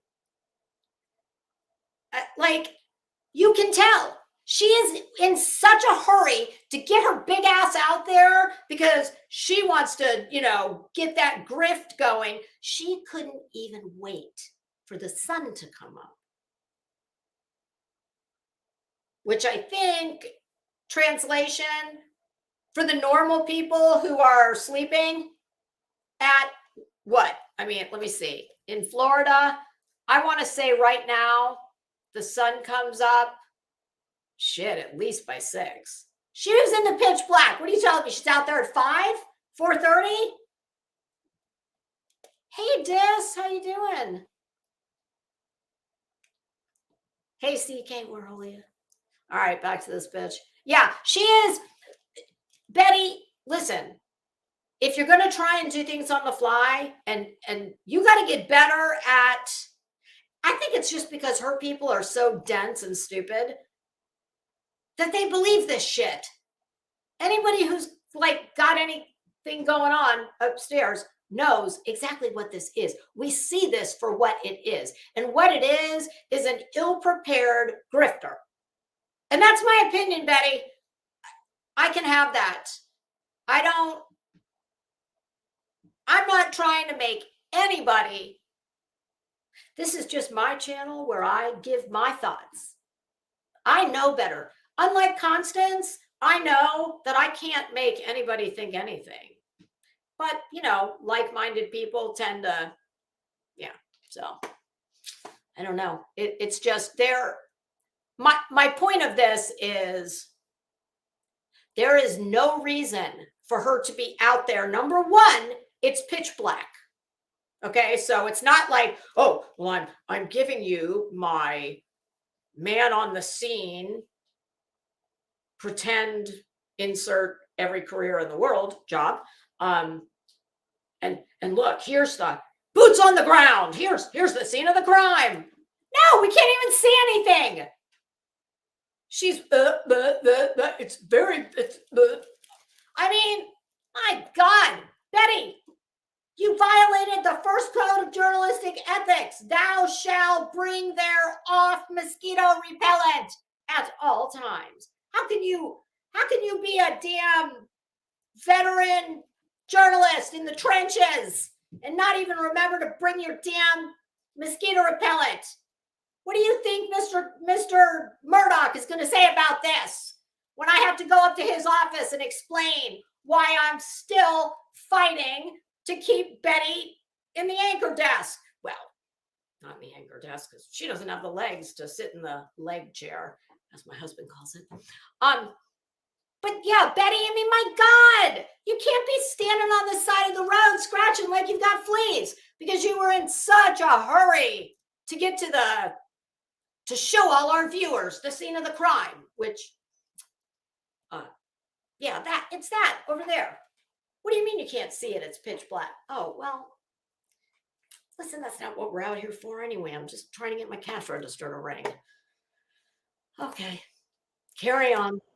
That's what he killed this 16-year-old boy with. I can't imagine what could have possibly took place inside this home. Sorry. It's taken place, you fucking idiot. Like, I'm sorry, Betty. You cannot call yourself a journalist. You don't speak proper English. I'm sorry, you just don't. I'm the grammar police. What can I say? Sorry, I'm like literally killing because I'm the only one with a light out here. As you can see, it's getting dark and I'm standing in about, I don't know, 2 feet of grass where I'm at just to get this. We got out Betty, here a little late. I know, my God, girl, you act like you climbed Mount Everest in February. What? You're standing in 2 feet of grass? Okay, so now I understand. It's nighttime. I thought this was dawn was breaking.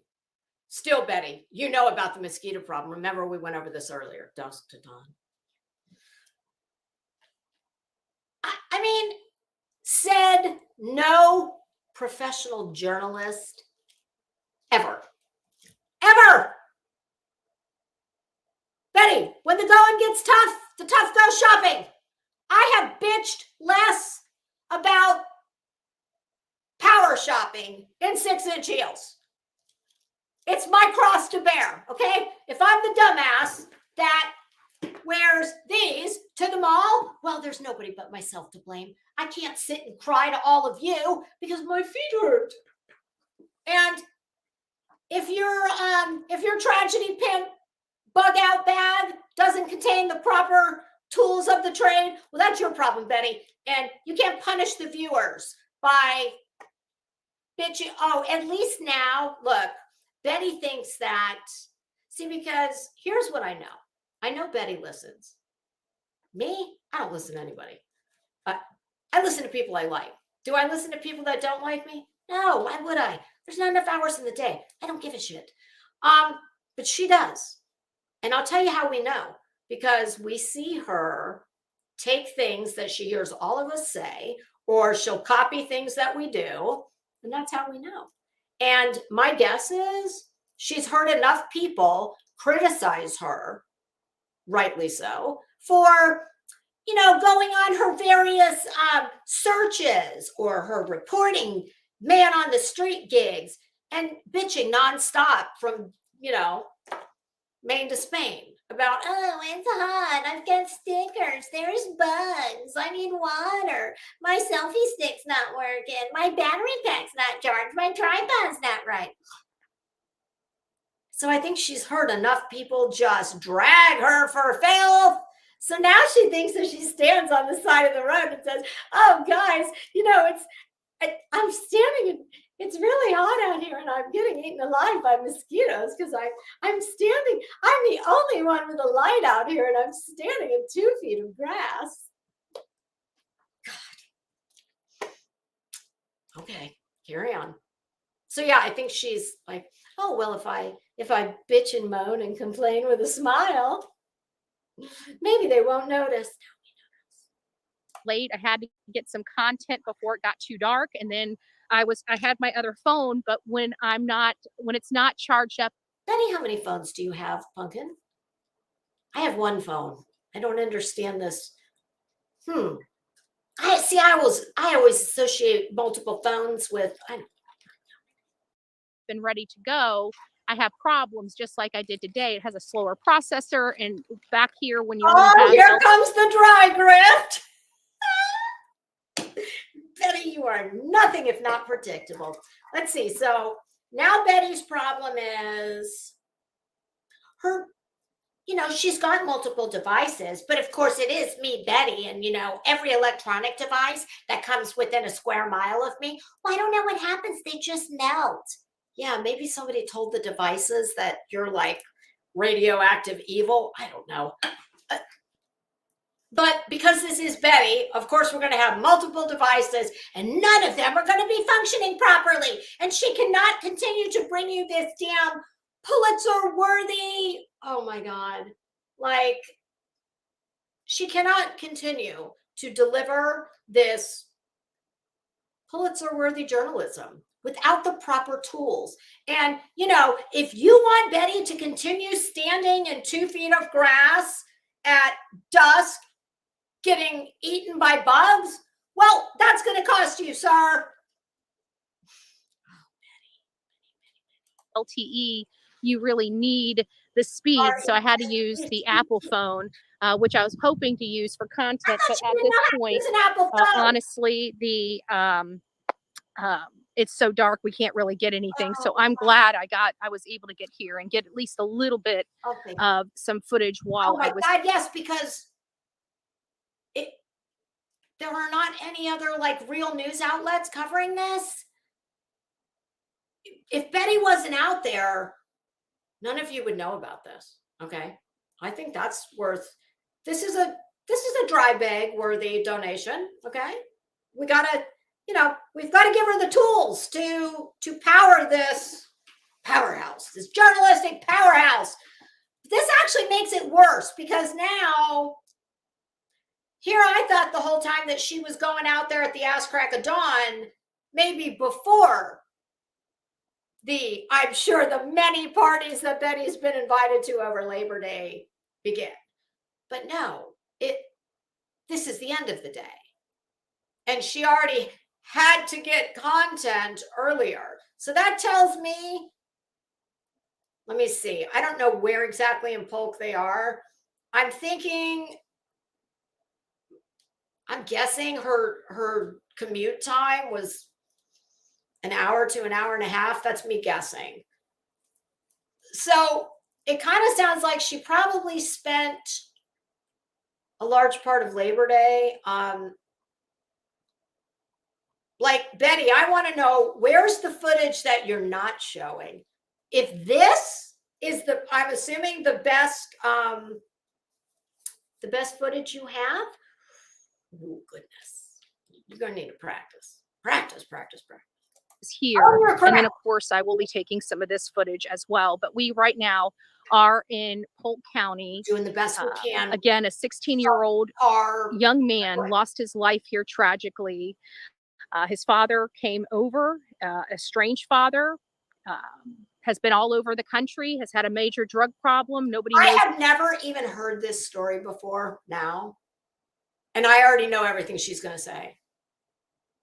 There's a warrant in South Carolina. He could or could not have been in jail in South Carolina. He's had a drug problem since elementary school. His grandfather had to go to the rehab because his grandmother's in the rehab. And, it's very, very, very, this is very, very, very sad. Betty, you suck. God, you suck. I can do a better job reporting just based on your bullshit. It's like all she does She just repeats things over and over and over. And for the life of me, I will never understand, why does anybody want to listen to her? I don't get it. I do not get it. There are real reporters on the scene. There are real media outlets where not only are they quite fluent in English, they're easy on the eyes as well. So why do you want to watch some busted up looking bitch who is none of the above? I mean, if I want legal advice, I don't go to my hairdresser. Now, I might go to my hairdresser for some psychological advice, because everybody knows that the best hairdressers, you're part magician, part psychologist, part cruise director.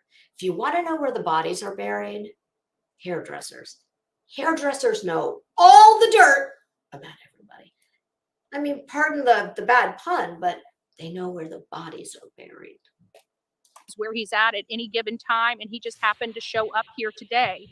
And Thomas, the grandfather, had to go take care of the grandmother. And again, what I tell you, it's very, very, very tragic.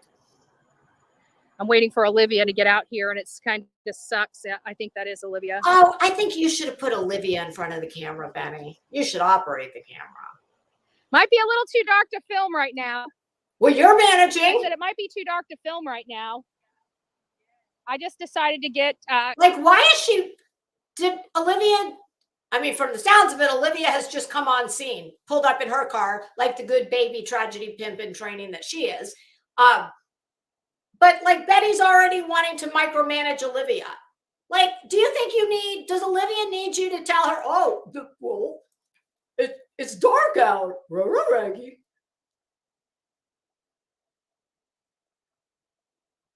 Daphne said it might be too dark. Like, she's oh my God, she's a control freak. To set up a live and just get some information, but I'm getting eaten up by mosquitoes. You're crossed to bear, Betty. Yeah, turn around. You're crossed to bear. I know that there's a dead child in there behind you, or was in that house behind you, that we can't see and haven't been able to see the whole time. Whose entire family is fucking devastated and will never be the same again. But, oh, you poor thing, getting eaten up by mosquitoes. Well, nobody told your big dumbass to be out there. So shut up and suck it up, Buttercup. God. Olivia just got here. You are so toned down. So we were hoping to make it out here during daylight, but for whatever reason. Oh, that light, when I turn around, so I got it so it's not too right in my face. Yeah, no, I like it the other way. Fix this. Oh, Betty, my God! There we go. Those arms, holy shit! Betty, you need to meet a dumbbell, okay? Look, if you were just a nice little old lady playing bingo at the VFW, I would not say one word about your what do they call those, bingo arms? I wouldn't say a word, but that's not you. You're a professional reporter, and this is your work product, and you want to be taken serious as a journalist. You know, one who can't speak and or write in proper English. But Betty, like, why don't you pick up a damn dumbbell? You're tripping through the daisies, tripping the light fantastic all over the country. I mean, while you're sitting in your car on your car/mobile office. Are you like Rich Life or Road Trips? Do you sometimes sleep in there too? I mean, I'm just asking. Like, would it kill you to do this? I mean, listen, mine aren't perfect either. Mine aren't as toned as they should be, but yours needs some work. It's like, I want some light, but I don't know if I really need all of that light, you know? Oh, you don't. Blind people either. So no. You've already blinded us. Not too much light, not like right in my face. I'm so scared that somebody's going to be going around. What do you think you're doing? Do you think you're like fucking Tyra Banks? Mosquitoes are out here like crazy. Oh, shut up. I've got my bullhorn Betty vest, so people at night can see me. God almighty. She thinks she is Tyra Banks. Like you notice as soon as Olivia came on scene, oh my God, she's all like, she's worried about her lighting and her angle. And supermodel work. God, like I'm waiting for RuPaul to come dancing across the damn 2 feet of grass. Do you know how dumb that sounds? I'm standing in 2 feet of grass. Talk to me when you're standing in 2 feet of sewage. Me. Oh. Thank you to my coffee club mods. They made this for me. Sonia made it, but I think it. Sonia. Is that number 1? Is that DOT approved? I don't think it is. Number 2. Sonia, don't be trying to cut in on my territory here, okay? As one of the few people that actually gets dressed, and not pajamas. And, I like to bring my best. That's my motto. Girl, don't be trying to cut in on the fashion part of the program here, because I've seen, listen, if you want to get Betty spiffied up, and I'm all for that. I think I've offered many times. Yeah. But Sonia, stick to what you know. And based on this, honey, you don't know that. Okay, so. My understanding, they had all pitched in, so I thought it was really, really sweet. And again, please tell me if it's just me and it's because I cannot stand her. Tell me if you didn't see a complete 180 from the minute she saw Olivia. Is it just me? Because I mean, she actually started preening like the cock of the walk that she thinks she is. Jones and I apologize to your chickens. Yeah, Betty always thinks she's the cock of the walk. But yeah, the minute she saw her, I mean, honest to God, she actually did this. And it was like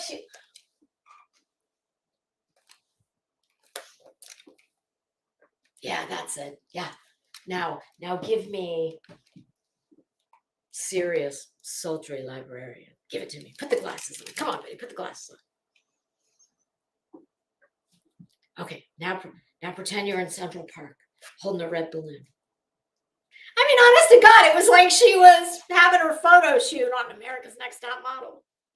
Yeah, she definitely, there is definitely a change in her when Olivia comes around. And Betty, might I just, honey, Olivia is no competition for you, Betty, okay, for many reasons, not the least of which is your leagues don't even exist in the same universe, okay? They just don't. And you're in the bowling league, and she's in the I'm young, I'm hot, I have a lot of social media following. Olivia, girl, I keep telling you this. Now listen, Olivia, I do not, your youth, I overlook many of your, I've given you the benefit of the doubt many times, Olivia, because of your youth. I remember those days. And you are stunning. You have a very sweet little speaking voice. I mean, I don't get it twisted. I'm sure you can go full psycho if you have to, like all young girls. But Olivia, I'm disappointed to see that you really, at first I thought that you just, well, frankly, I've never understood why you have anything to do with this hag. I really don't, because all she does is drag you down and sully your name. I can absolutely come up with 100 reasons why Betty wants to be with Olivia. And I still don't get that you call her mom. She calls your mom, but you all have your own moms. Like, that's so weird. I don't get that. But Olivia, I'm disappointed to see that, oh, I don't know. You really do seem to be becoming your own little baby tragedy pimp all on your own. Like, sounds to me like you just pulled up on scene to do your own little tragedy pimp in training. Olivia, you don't need to do any of this, honey. You don't. The world is your oyster. There's pearls everywhere. This is the snot that's around the pearl. Okay, get rid of that. Throw it back into the gross swamp it came from. It's just, it's weird. I really don't get it. Olivia can do anything. Why, Olivia?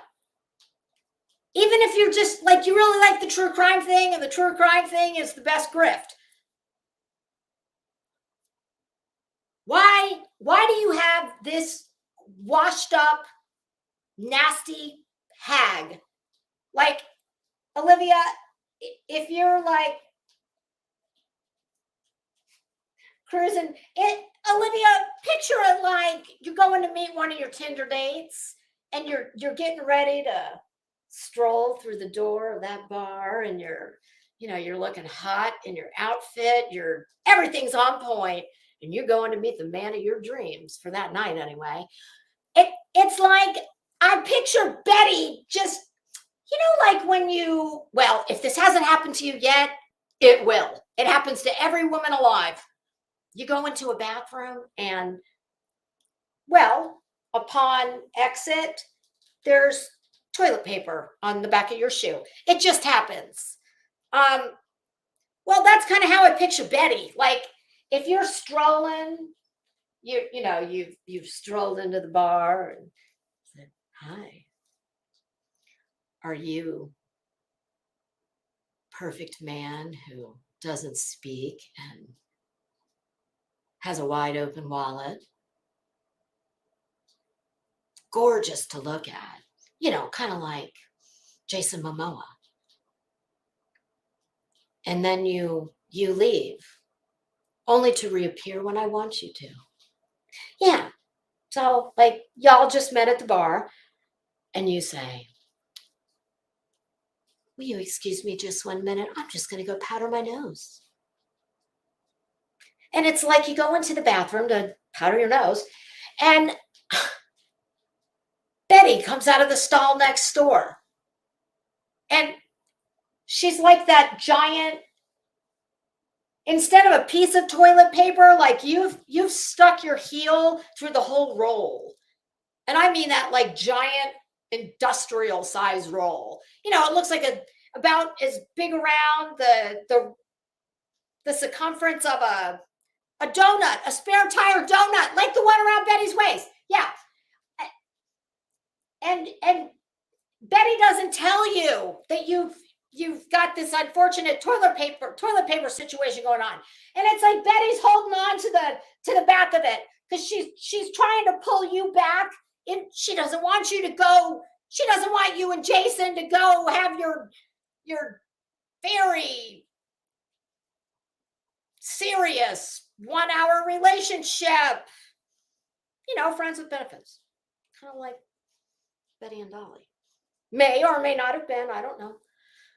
That's just we're on the street. Oh, Betty, that was not nice what you did to PJ the other day. I just heard about that last night. PJ, if you're out there listening, girl, don't take that shit from her. That's just, I'm sorry. I'm sorry if your man, I'm sorry if your man was ever involved with Betty. But, men are simple creatures. And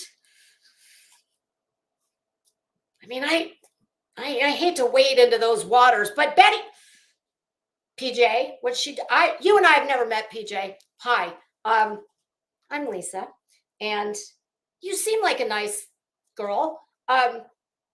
And you certainly seem like you're you know, like you love Dolly or you're quite fond of him, and that's good. Everybody needs that. But I heard what Betty said to you. First, girl, I just wouldn't go to her lives, okay? She brings nothing to the table. And by the way, she hates everybody. And I'm sure you're too nice to say it out loud, but she definitely was dissing you. Okay, that was a real passive aggressive. Like, I don't need to tell you, you're a woman. You know what women do. She just doesn't do it good. She's just bitter because all her boyfriends, well, they usually have batteries. So I'm sure she misses her very good friend Dolly. I don't know what they were, but at the very least, they were, really good friends, and they spent a lot of time together just being friends. And, I guess she misses because nobody else likes her. So, I get it. Where the hell was I going with all this? Yeah, Olivia. Betty has every reason in the world to attach herself to you. You are everything she is not and never was. And I promise you, you do not need her. And quite the contrary, she will do nothing but bring you down. And I wouldn't want my name associated with Bullhorn Betty in any way, shape, form, or fashion. So, Olivia, honey, if you insist on doing this like true crime tragedy pimping thing, but tragedy pimp junior edition, I mean, who am I to tell you not to do it? Because you're going to do what you're going to do. But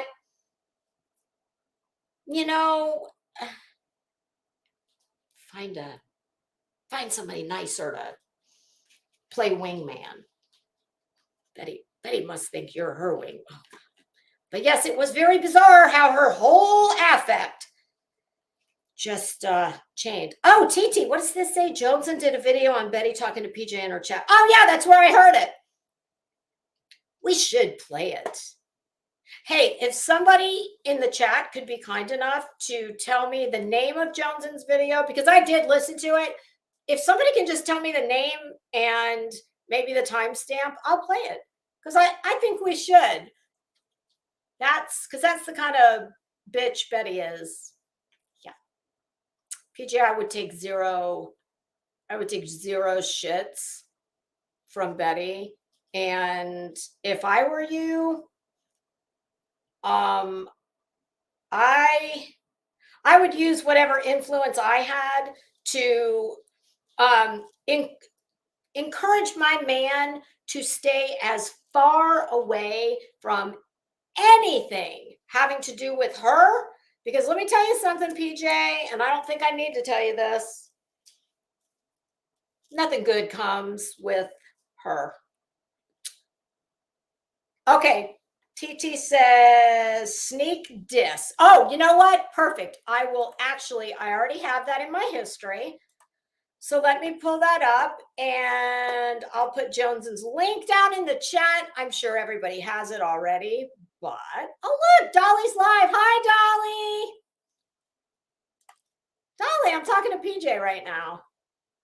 Okay, let's see here. Sneak dip. Okay, there's, you got 34 seconds.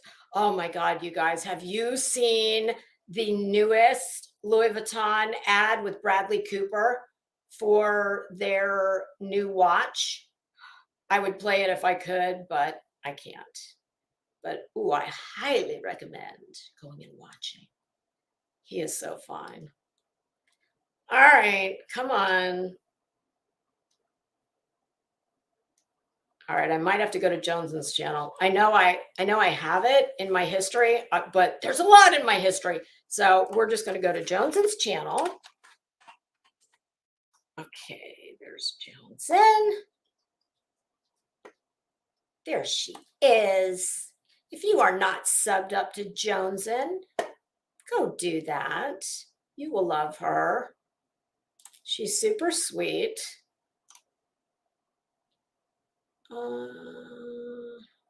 Is it a short? Maybe it's a short.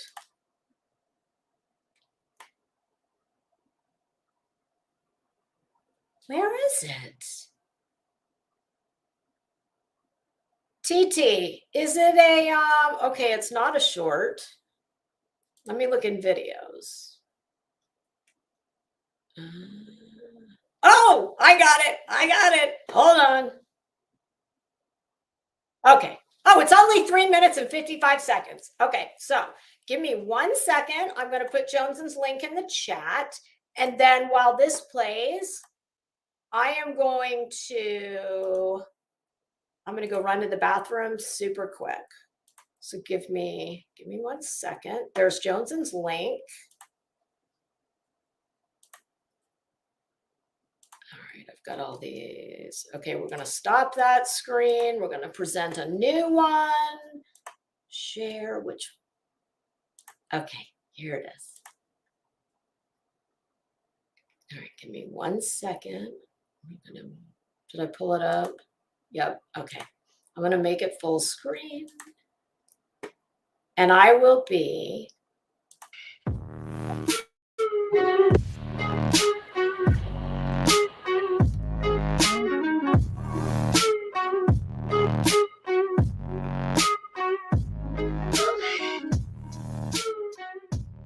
All right, guys. So I was scrolling the YouTube streets as I often do, and on my search bar it said Bullhorn Betty had a new video.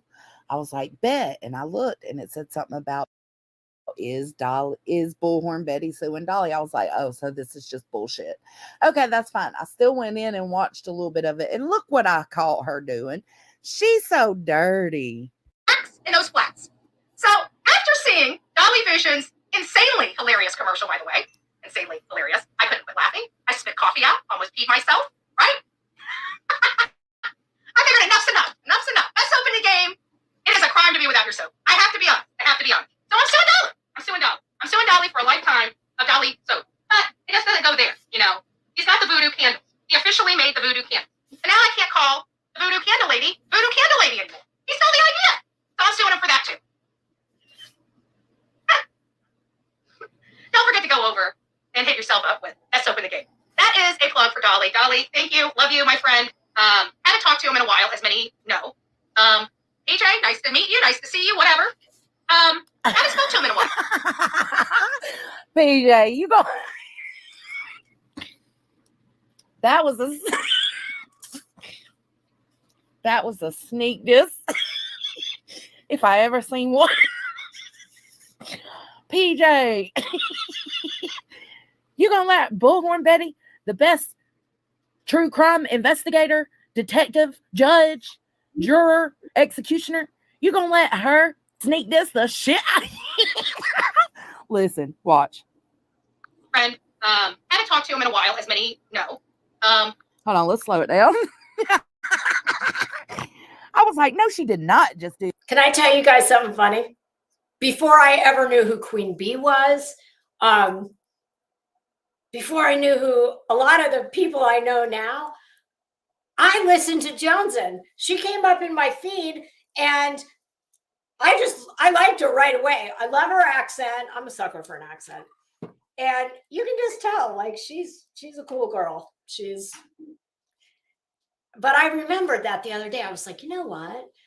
And I actually, it came up because I was trying to find something, and it was one of my earlier videos. And I was saying, this was sourced from Jonesin, and there was somebody else. And this was way back before I ever even knew. So I knew Jonesin before anybody else. I just didn't know it until the other day. Hi, what are you guys doing? Whoops, hold on. Do that. She did. AJ, let's open the game. That is a plug for Dolly. Dolly, thank you. Love you, my friend. Betty, I don't think Dolly needs your big ass to plug his soap. Does he not have quite a few more subs than her? Well, I guess where plugs are concerned, I guess all plugs are good plugs. Haven't talked to him in a while, as many know. Oh no, no, we don't know that. Dolly, just between you and me. You know, PJ seems like a nice girl. I don't know her at all. I've never spoken to her, but you know, I've seen things Jones's clipped and whatnot, and eh, you know, she seems like she definitely really cares about you. I hope that you're. I don't want to see.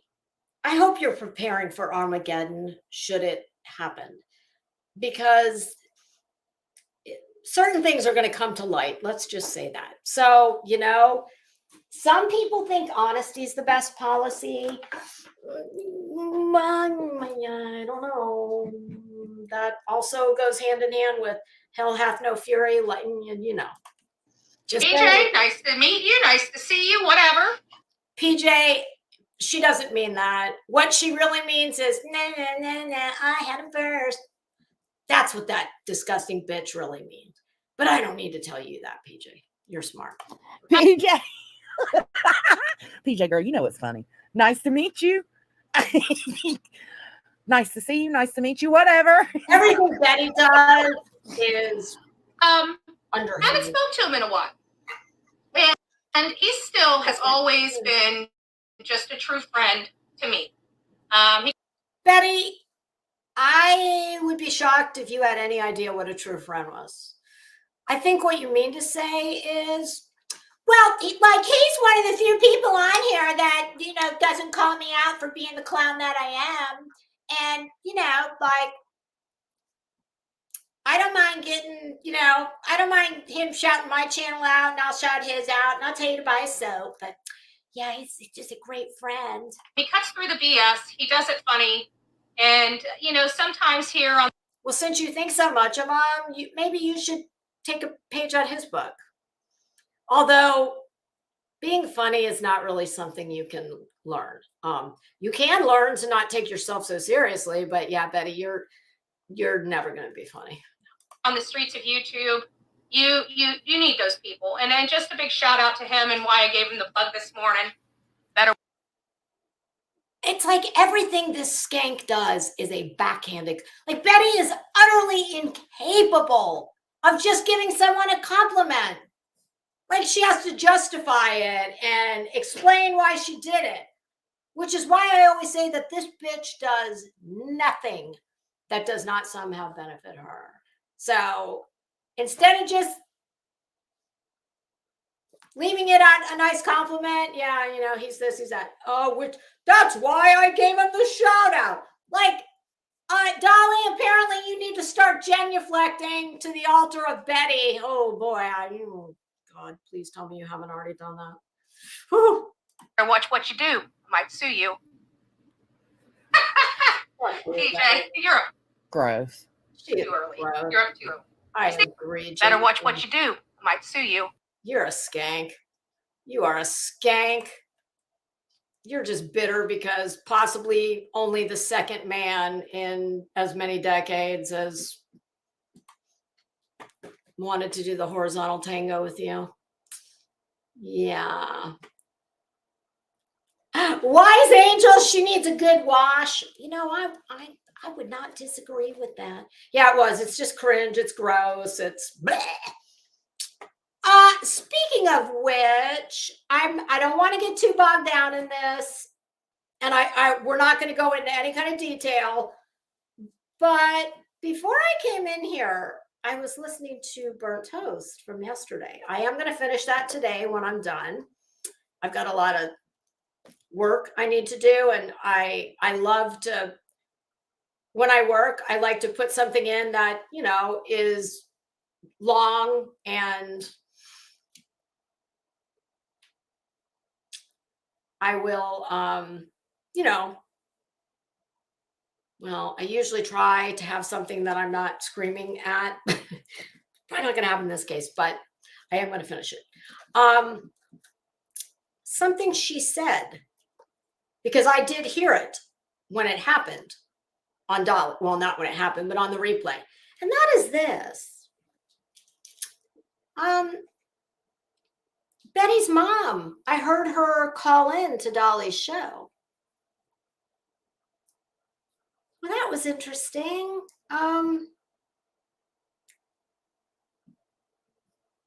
I think I've heard before, like when she's called in to bets, but never more than like a couple sentences. Like Betty will call her up and say, "Hey mom, do you remember?" And then that would be it. She had quite a lot to say on Dolly's. And you know, she sounds like, I'll say this, she sounds like a much more pleasant person than her daughter. I think in some respects, the apple doesn't fall far from the tree. Like, I noticed her mom has that laugh like Betty's, but you know, in Betty's case, it's very obvious that it's a weird, like, it's a tell. I think it's a tell of various things like nervousness, maybe lying, etc. It didn't seem quite so obvious with the mother, but I noticed there were several points where she had, and her mother doesn't cackle like Betty, but what was so funny is when the call was over, and listen, I would never sit up here and say negative things about her mother. I didn't hear anything. That's just, I've said all along that I would never do that, despite the fact that she is a part of her show. But that doesn't change the fact that the woman is older than me. She is my elder, and she's never done, I've never heard her do anything that, like Betty. Do I think that she enables her? Well, yeah, obviously. But I just am not going to criticize her mother. What I will say is this. When that was over, I was like, wow. It was like apropos of nothing. Now, Burnt Toast had an interesting take on it, and she could be right. I just hadn't thought of it that way. But I just thought it was like, and what I really thought was this. I was just trying to picture my mother calling in to not just Dolly, anybody on YouTube. Come again?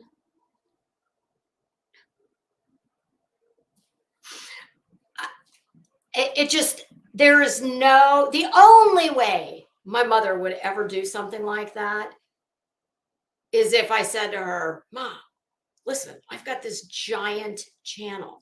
This is my shtick. This is how I make money.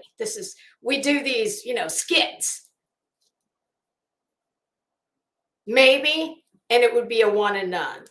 And it would only be if I told my mom, look, Mom, this is like, I'm going to make a bunch of money doing this.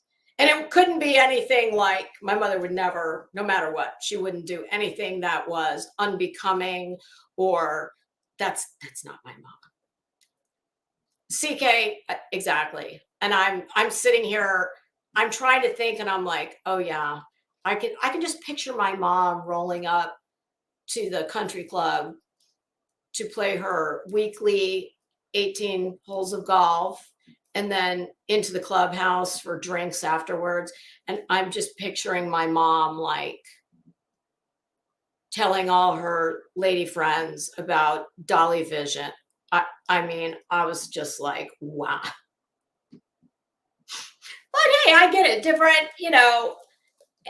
everybody's different. But much like all the stark contrast between me and Betty, I also see very, very, very stark contrast between my mom and Betty's mom.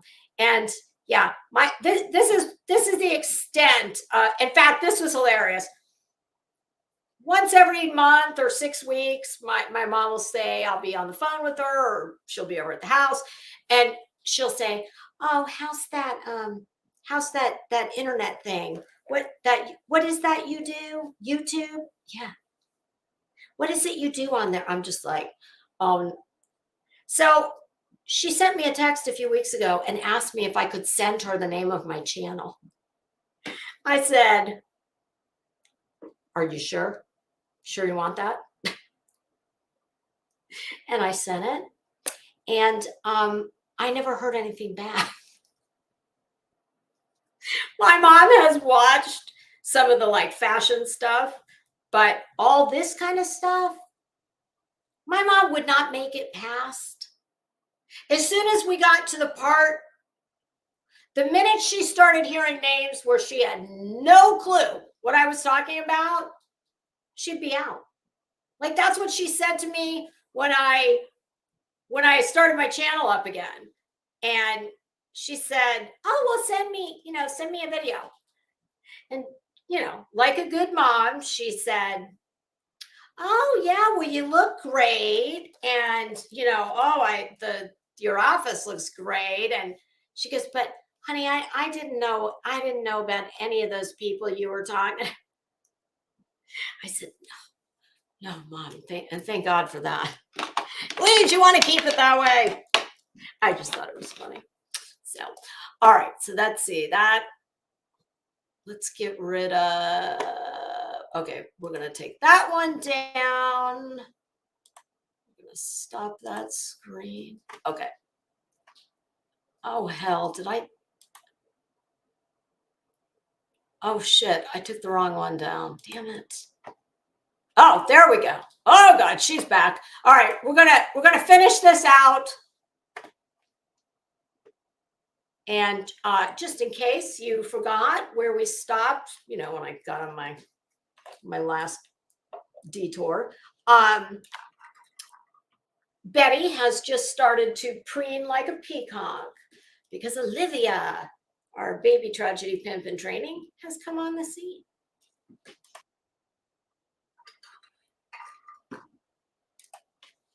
Oh, wait, I didn't, did I? I'm glad I caught that.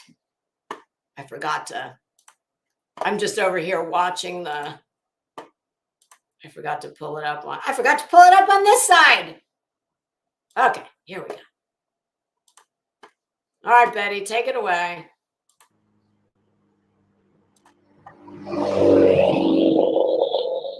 Betty, I hope you're being safe out there. Sounds like you're very close to the road. To you and from Polk County, it's the conditions have worsened here. There's a lot of mosquitoes out here. It's starting to get dark. Oh my God, you pansy ass bitch! Did she just say conditions have deteriorated out here? No, bitch. Conditions have deteriorated out here. That's when you're Jim Cantori standing in Cedar Key watching someone's house get swept out into the Gulf as you're broadcasting from, I don't know how many feet up. Conditions have deteriorated out here. You are a clown. You are an absolute clown. Suck it up, Betty. Suck it up. How are you going to be taken seriously as a journalist in the trenches, bringing us this breaking news if you can't even tolerate some mosquitoes? I mean, let's keep this in perspective, please, you idiot. God, Betty. Olivia's going to get out. We're probably going to talk a little bit, and then that's why we're going to get on the road because the 18 and get back home. So just, again, prayers for the family, the Rhoda family here in Polk County. Again, just a tragic loss. It's unfortunate because the father, again, was not supposed to be here. He was not supposed to be here. You really, and, really should. Betty! He showed up. Betty. Grandfather left. You really should consider picking up a dumbbell. Okay. I don't just say that because I can't stand you. I mean, there is that. But And listen, I don't care. I know there's people who are going to say, you know, you don't have to go after her appearance. Fuck her. She's a miserable bitch. I'll go after whatever I want. Just as people do me. What can I say? It's a cruel world out here. Dog eat dog, baby. If you can't run with the big mosquitoes, stay in the pond. 16-year-old, an hour later, pronounced dead at the scene.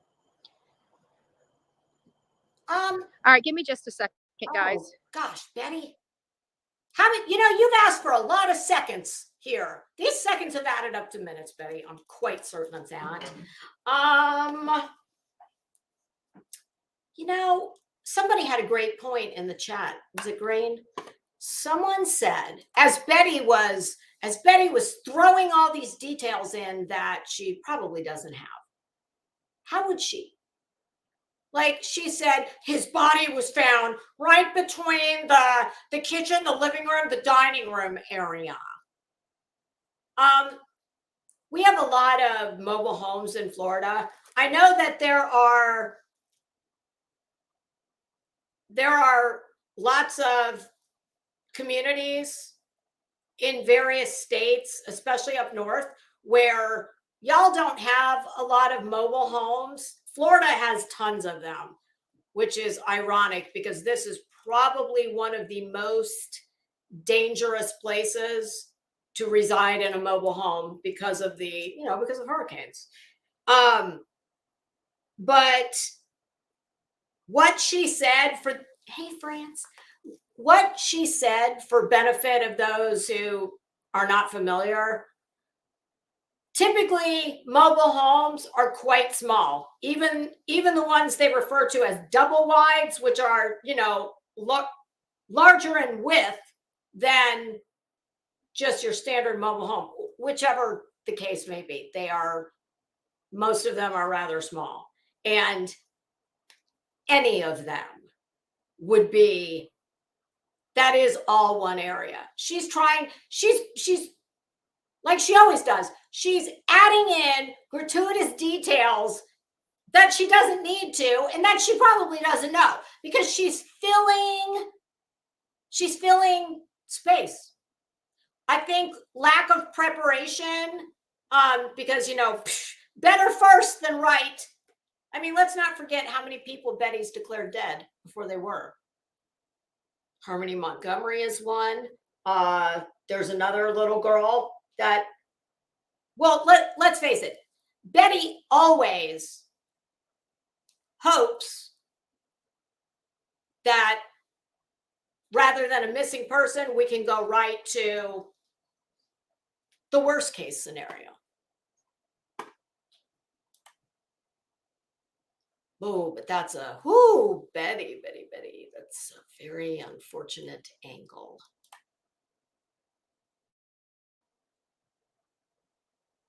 Oh, now she's going to give us a demonstration. Blessedly, though, we don't have any. You don't have any sound. Sound check. Betty, your mic. Betty. God, I mean, blessedly, I don't know. It's probably a good thing we can't hear. Betty. You don't have any sound. Betty, we can't hear you. Betty, you are. Mr. Murdoch called and he said you're fired. He's sick of this. Your professionalism is disgusting. And this did come from the top. Yes. No, Roger Ailes said, I know he's dead, but before. All right, guys. So we're going to go grab some dinner, and I'll get you guys in the morning. So be here. I know isn't Rupert dead too? Oh, but one of his sons took over, the good-looking one. Yeah. Roger Ailes, he never wanted us to hire you on because he said she's not going to fit into the damn dress. She can't wear the fox dress. Oh, you're Betty. No, everybody who went to bat for you. No, you've let us all down.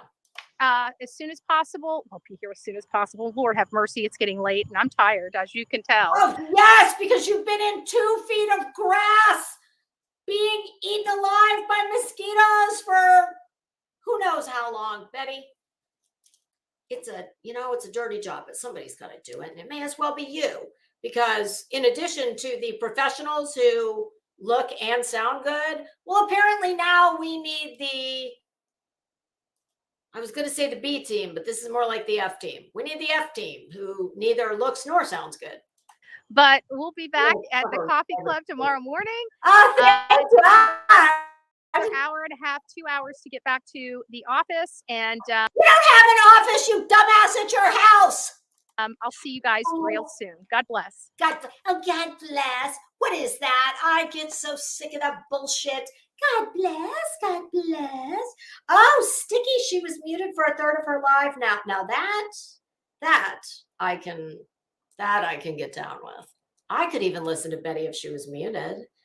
Oh, then it could be fun. We could just play charades. Betty, I think you and I think we should do some kind of competition.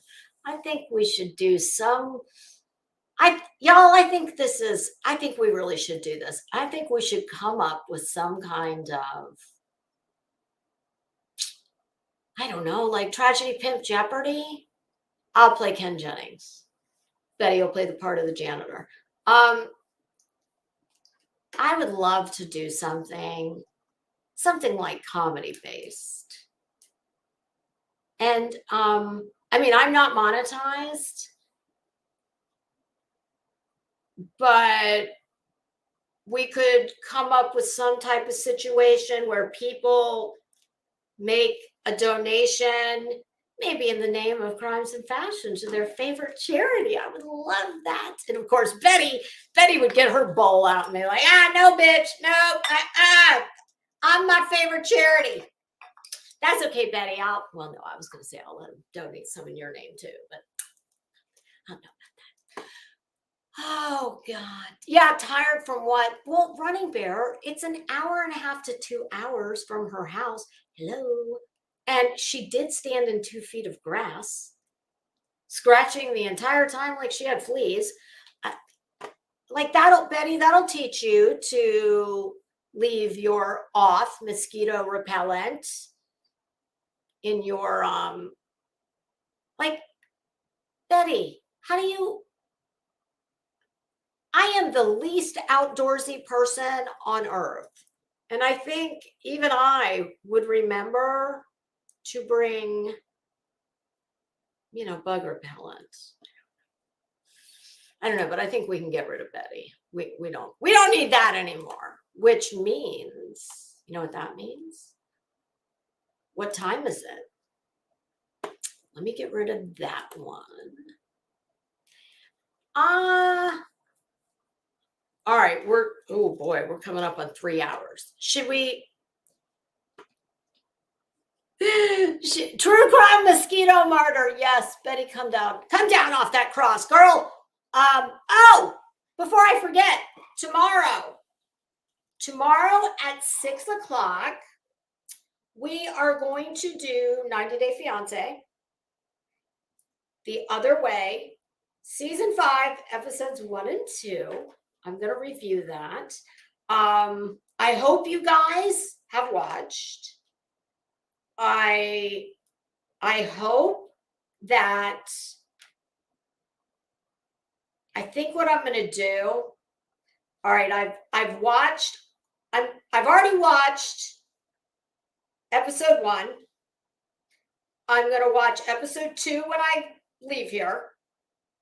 And then tomorrow, I'm going to watch 1 and 2 back to back. And I'm going to take notes on my iPad.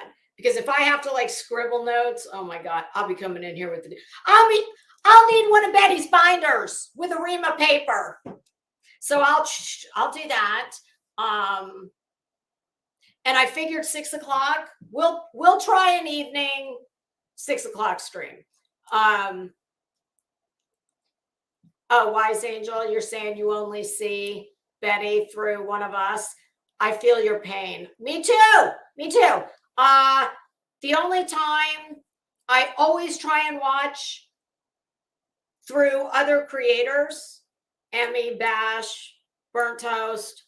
The only time I'll ever go and do something like this is when I'm gonna talk about her. Oh, oh God, is that bitch still going? Chantel? Oh, no, I couldn't hack her. I did say the other way, right? 90 Day the Other Way. Season 5, episodes 1 and 2. We'll try at 6 o'clock in the evening. We'll see how it goes. And we'll just see if you guys like it, if you don't like it. I mean, trust me, what I just did for 3 hours with Betty, I can do the same thing with the 90 Day people. It is much nicer to be able to actually watch part of the watch and react, but you guys know I can't. So we will try it. If you guys say no, bitch, it's boring. We don't want to hear you talk about that. If I hadn't been going 3 hours now, I promise you we would go out on Rich. I'm going to find some more Rich.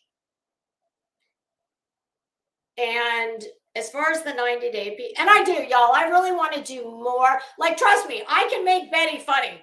I mean, I make myself laugh doing this about her. And if I see you guys are amused by it, well, that's just pouring gasoline on my fire. See, because unlike Betty, I'm not here to spread misery all over the internet. I really like to make people laugh. And unfortunately, for some of the worst amongst us, like Betty, my particular area of where I excel is making people laugh at the expense of horrible people. I mean, sorry, not sorry. Rich is just funny. Like, I don't know Rich. Rich is, I mean, I would like to say that Rich is not representative of a large demographic of people, but that would probably be a lie. I would much rather make people laugh. Like, that's what I like to do. That, honestly, I've said this before, and it's the truth. The impetus for this channel was threefold, really. I wanted to be able to wear my clothes and, get out of my sweatpants, and, put makeup on. I had some time on my hands. So there was that. I watched a lot of YouTube, and I was watching all this shit anyway, and I was always yelling at the TV. So I thought, well, I mean, my mother-in-law laughs, and, believe it or not, I've been told by a few people at various points in my life that I'm funny. And I thought, well, I know I can make people laugh, but, I have to have the right, I have to have the right ingredients to bake the funny cake. So there was that. And my husband was tired of listening to my, my stand-up routine. So, I mean, it's been a win-win, except maybe for, I don't know, Betty. But, so yes, I'm going to find some more Rich. We still have to finish the one from yesterday. And I promise we're going to do an episode of no tragedy pimps. I don't know. Rich isn't a tragedy pimp, is he? He's just a hot mess trying to make a buck. He's just a hot mess trying to get his damn phone bill paid. Hey, beer can. Oh, well, that sounds like fun. A gif of Betty with a fly in her hair. Is it a dragonfly? And is JLR riding the dragonfly like Game of Thrones? God, I've talked so much, I'm like just fried. what the hell's her name? The mother of dragons. Daenerys. Is JLR riding the dragonfly on a saddle like Daenerys, Game of Thrones, while it's landing on Betty?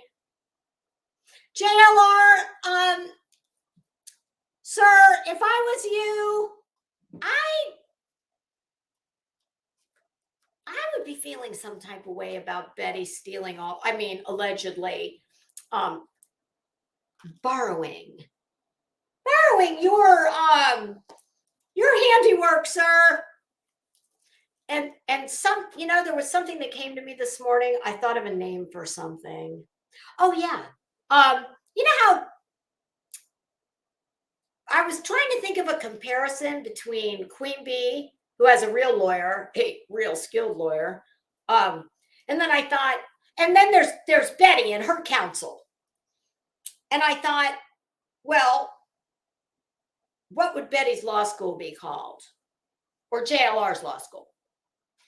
And I was like, trying to come up with something that sounded catchy. So I thought, well, how about Danamora University or Sing Sing?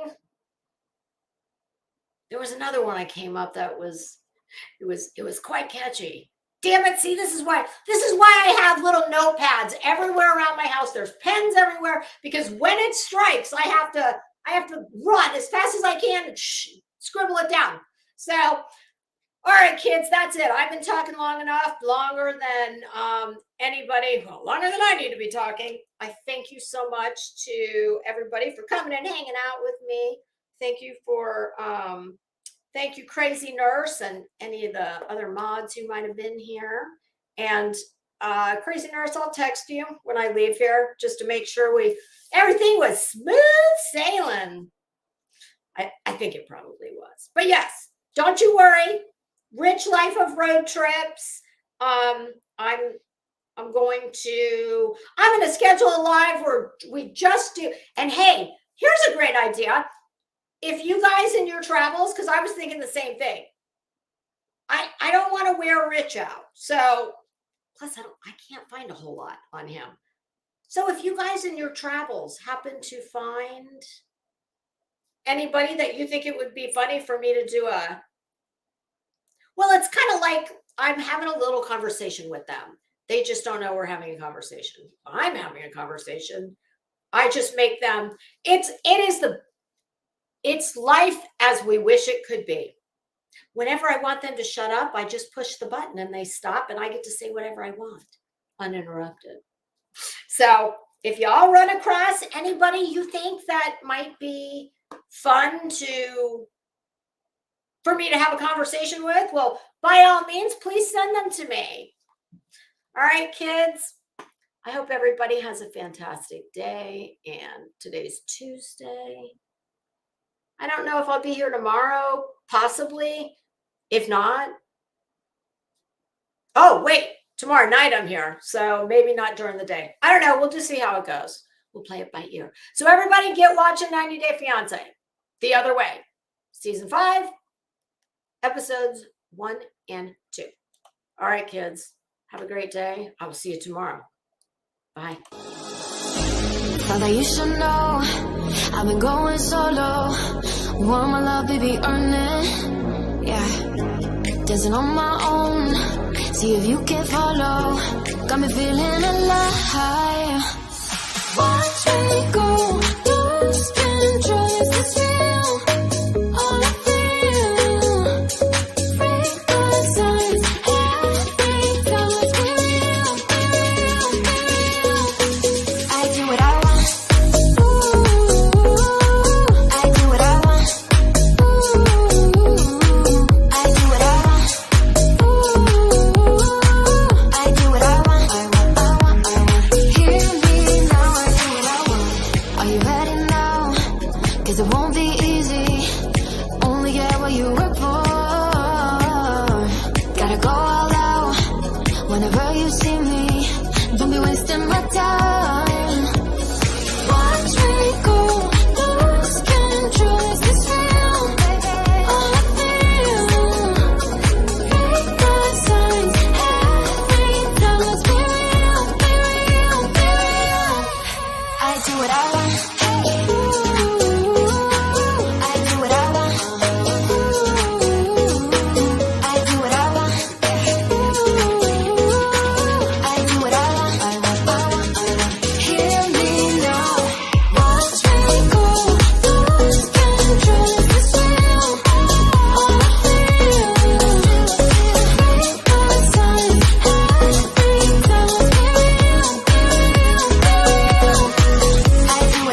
Good morning.